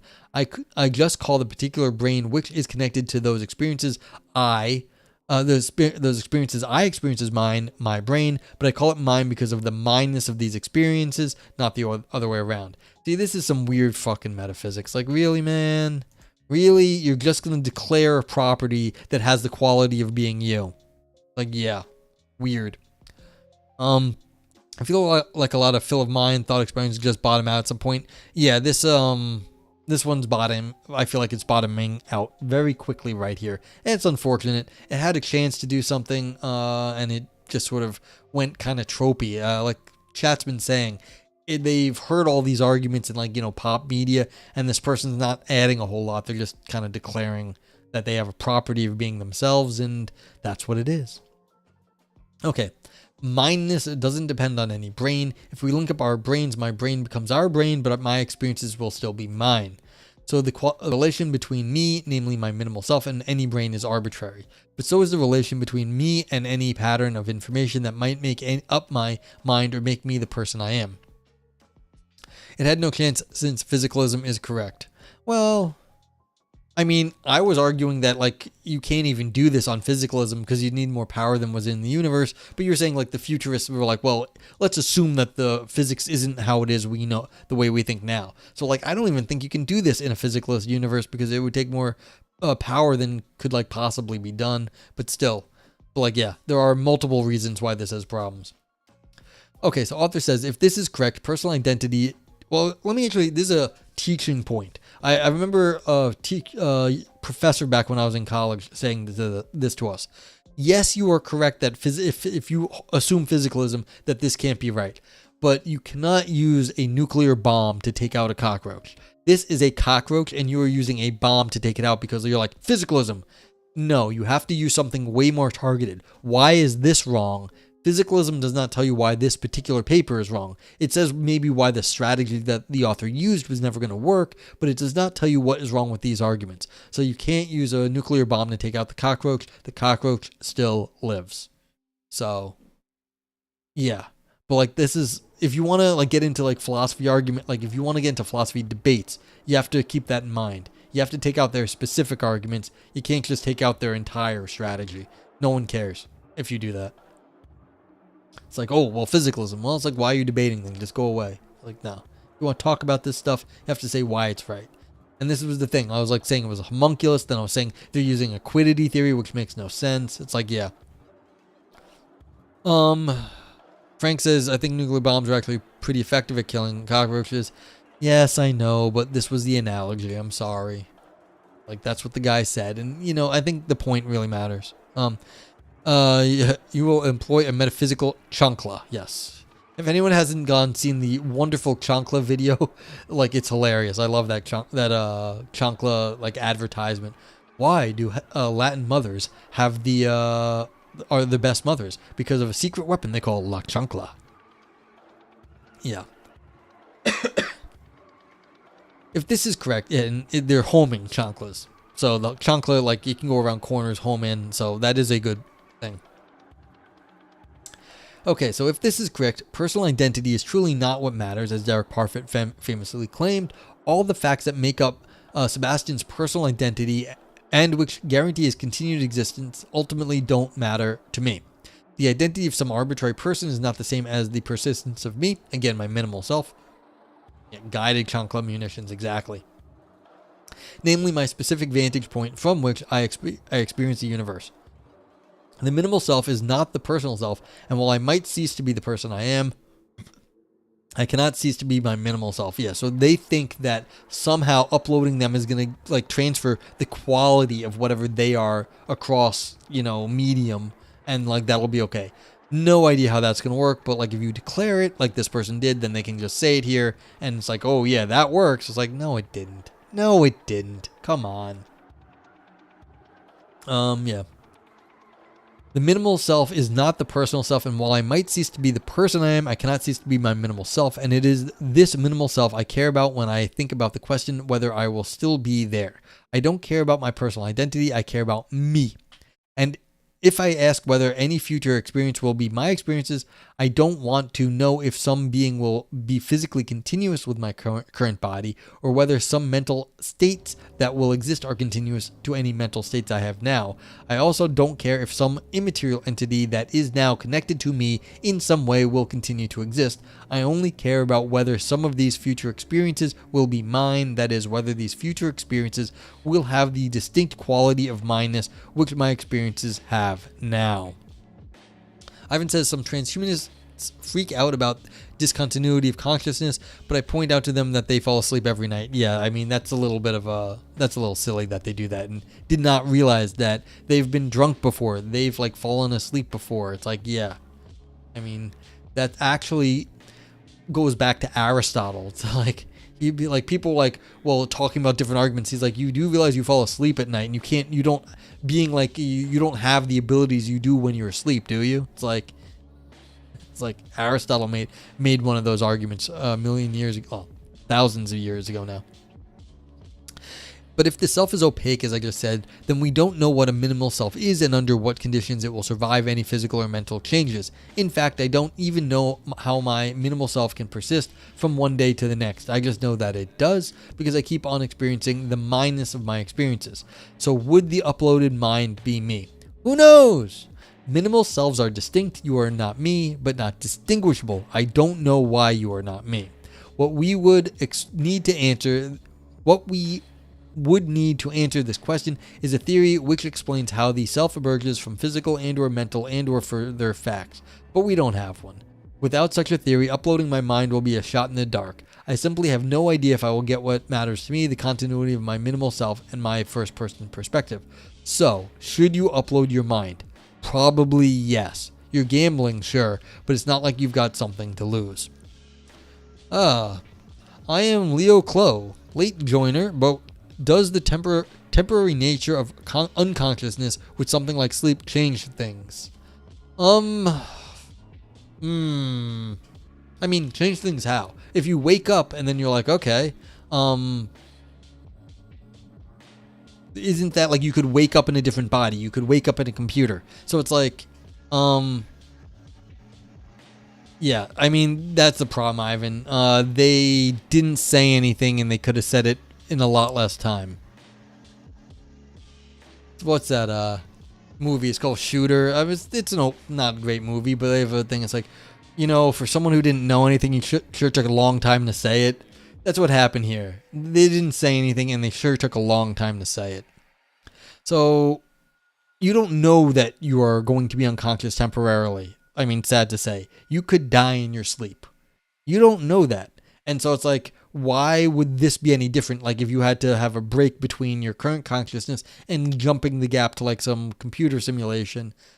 So what? Wouldn't that just be like waking up in the simulation? And what would be the necessary break in like what would change your consciousness if it literally was just like you fall asleep here and you wake up there? So,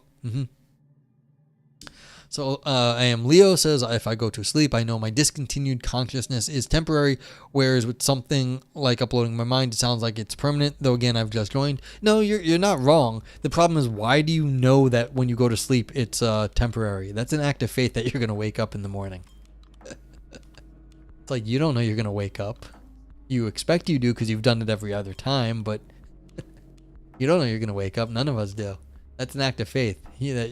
Otherwise, everyone would stay up all night, and they wouldn't go to sleep, because they'd be like, "Shit, I think I might like going to sleep will kill you." And there's movies like that where you get taken over by like pod people if you go to sleep. A good movie.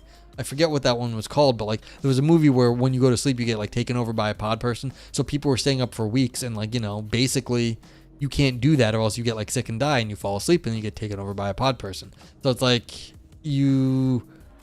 Is that like a preferable thing to be taken over by a pod person? Well, the Earth got very like safe and quiet, but like it wasn't human anymore. You think this is the clearest expression of the argument that you've seen, but is a faulty argument? Well, I mean, that is worth something. This person is a professional, and let's give it a little bit of a review now. So, time for the emote review. Everyone who's in chat, we've got a bunch of people here. Well, I don't know how you define bunch, but we've got some people here. And so anyone in chat now can, rate this. So you can use the global Twitch emotes, the vote yay or vote nay. Then we've got the emotes here. If you thought this was fun, you can give it a brain dance. If you think it started off with like some big ideas, but then like shriveled up, that's the grapes. If it's just for academics, then you give it a nog navel for navel gazing. The Ouroboros, nog oro for our deep ancient ideas.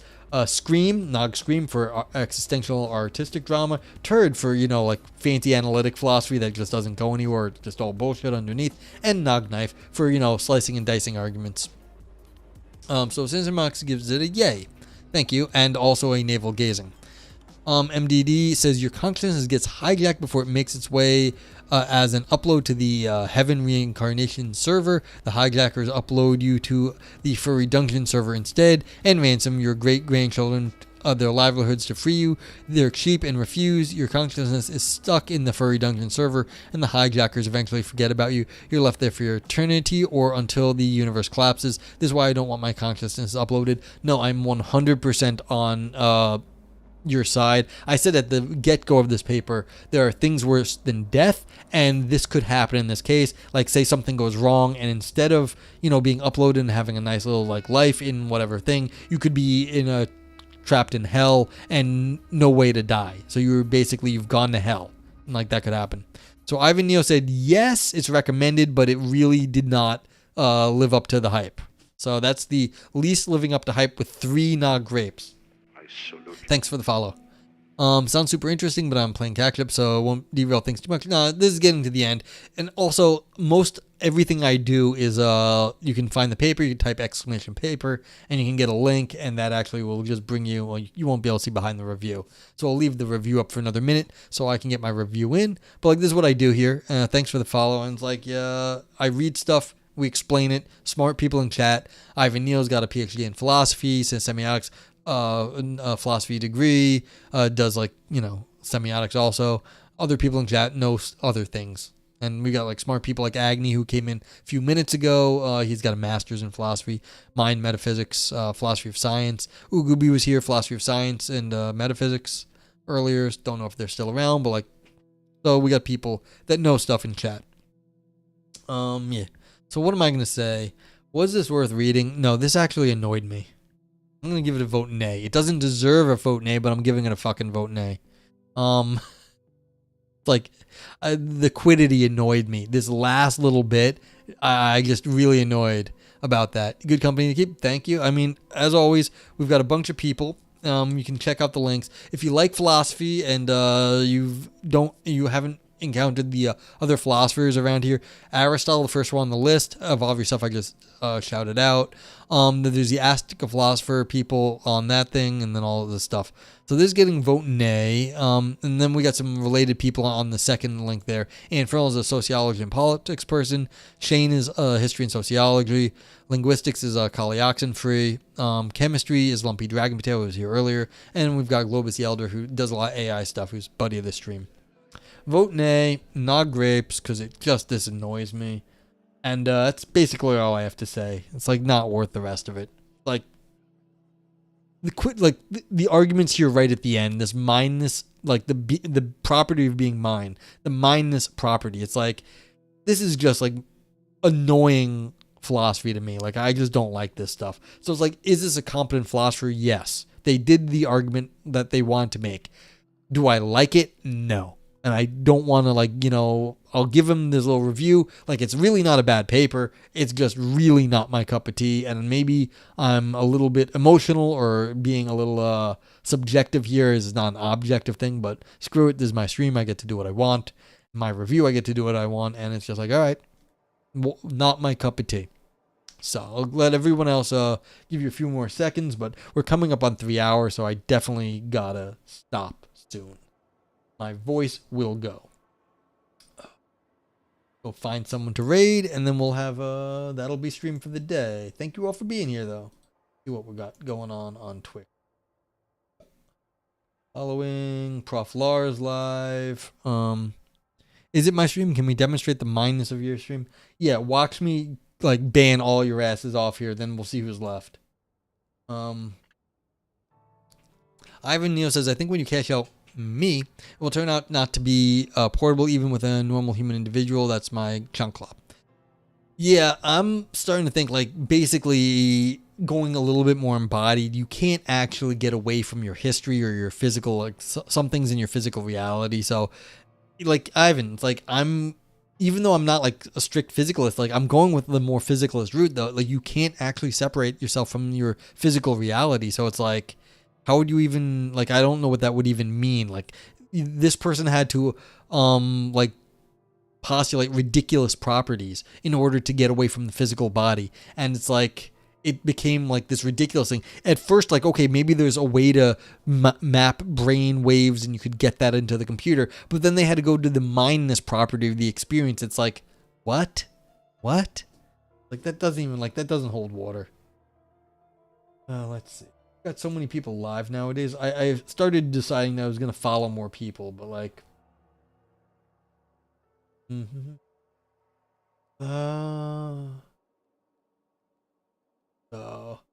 What do we want to do? We got a few people live. We could go hang out with Joe Villy. I haven't rated her in a bit. We also have, or we could go raid Prof. Maybe we'll go raid Prof. We'll go raid Prof Lar. I'll send you over to Prof Lar. Okay, yeah, this is it for this. Thank you all for being here, and yeah. MDD says the consistent and predictable impact of trauma in childhood on humans throughout their entire lives, I think, throws some wrench in a ship of Theseus' attitude to self. I don't know enough about that. Don't think I had enough trauma in kids, but like I definitely have replaced everything in my brain at a certain point being philosopher. So it's yeah. Like I've definitely like switched out so much crap in my own head. So I don't know if like you're gonna get a consistent person out of me. I'm sort of a reconstructed person. But yeah, like this is why when people are making these arguments, they have to postulate crazy metaphysics. There's just some quiddity, some property of being you that is you. And no idea what that actually comes down to, but like that's what they want to say. But that's also like how you kind of like make up the you kind of get these like transhuman things where you're going places and doing amazing stuff, and it sounds cool. It is cool, but it's like just because it sounds cool, that doesn't make it good philosophy. Anyway, thank you all for being here. I know we talked a bunch of Bitcoin and stuff and like crypto and got a little complicated at times, but so what? It's like it's gonna happen in philosophy every so often. I don't think it got that bad, and it's okay. Why is my situation situated here? Well, Ivan, it's not gonna be. You're gonna be situated over at Prof Lars very soon. So that's where your situation is being situated over at Prof Lara. Because he's doing some Clone Hero and probably doing some Guitar Born after, and yeah, he's trying to beat what's it called? Bloodborne with a Guitar Hero controller. But have a good night, and I will see you probably Sunday. But next week is also Thanksgiving, so I probably won't be around. You get your motion sickness drugs, yeah.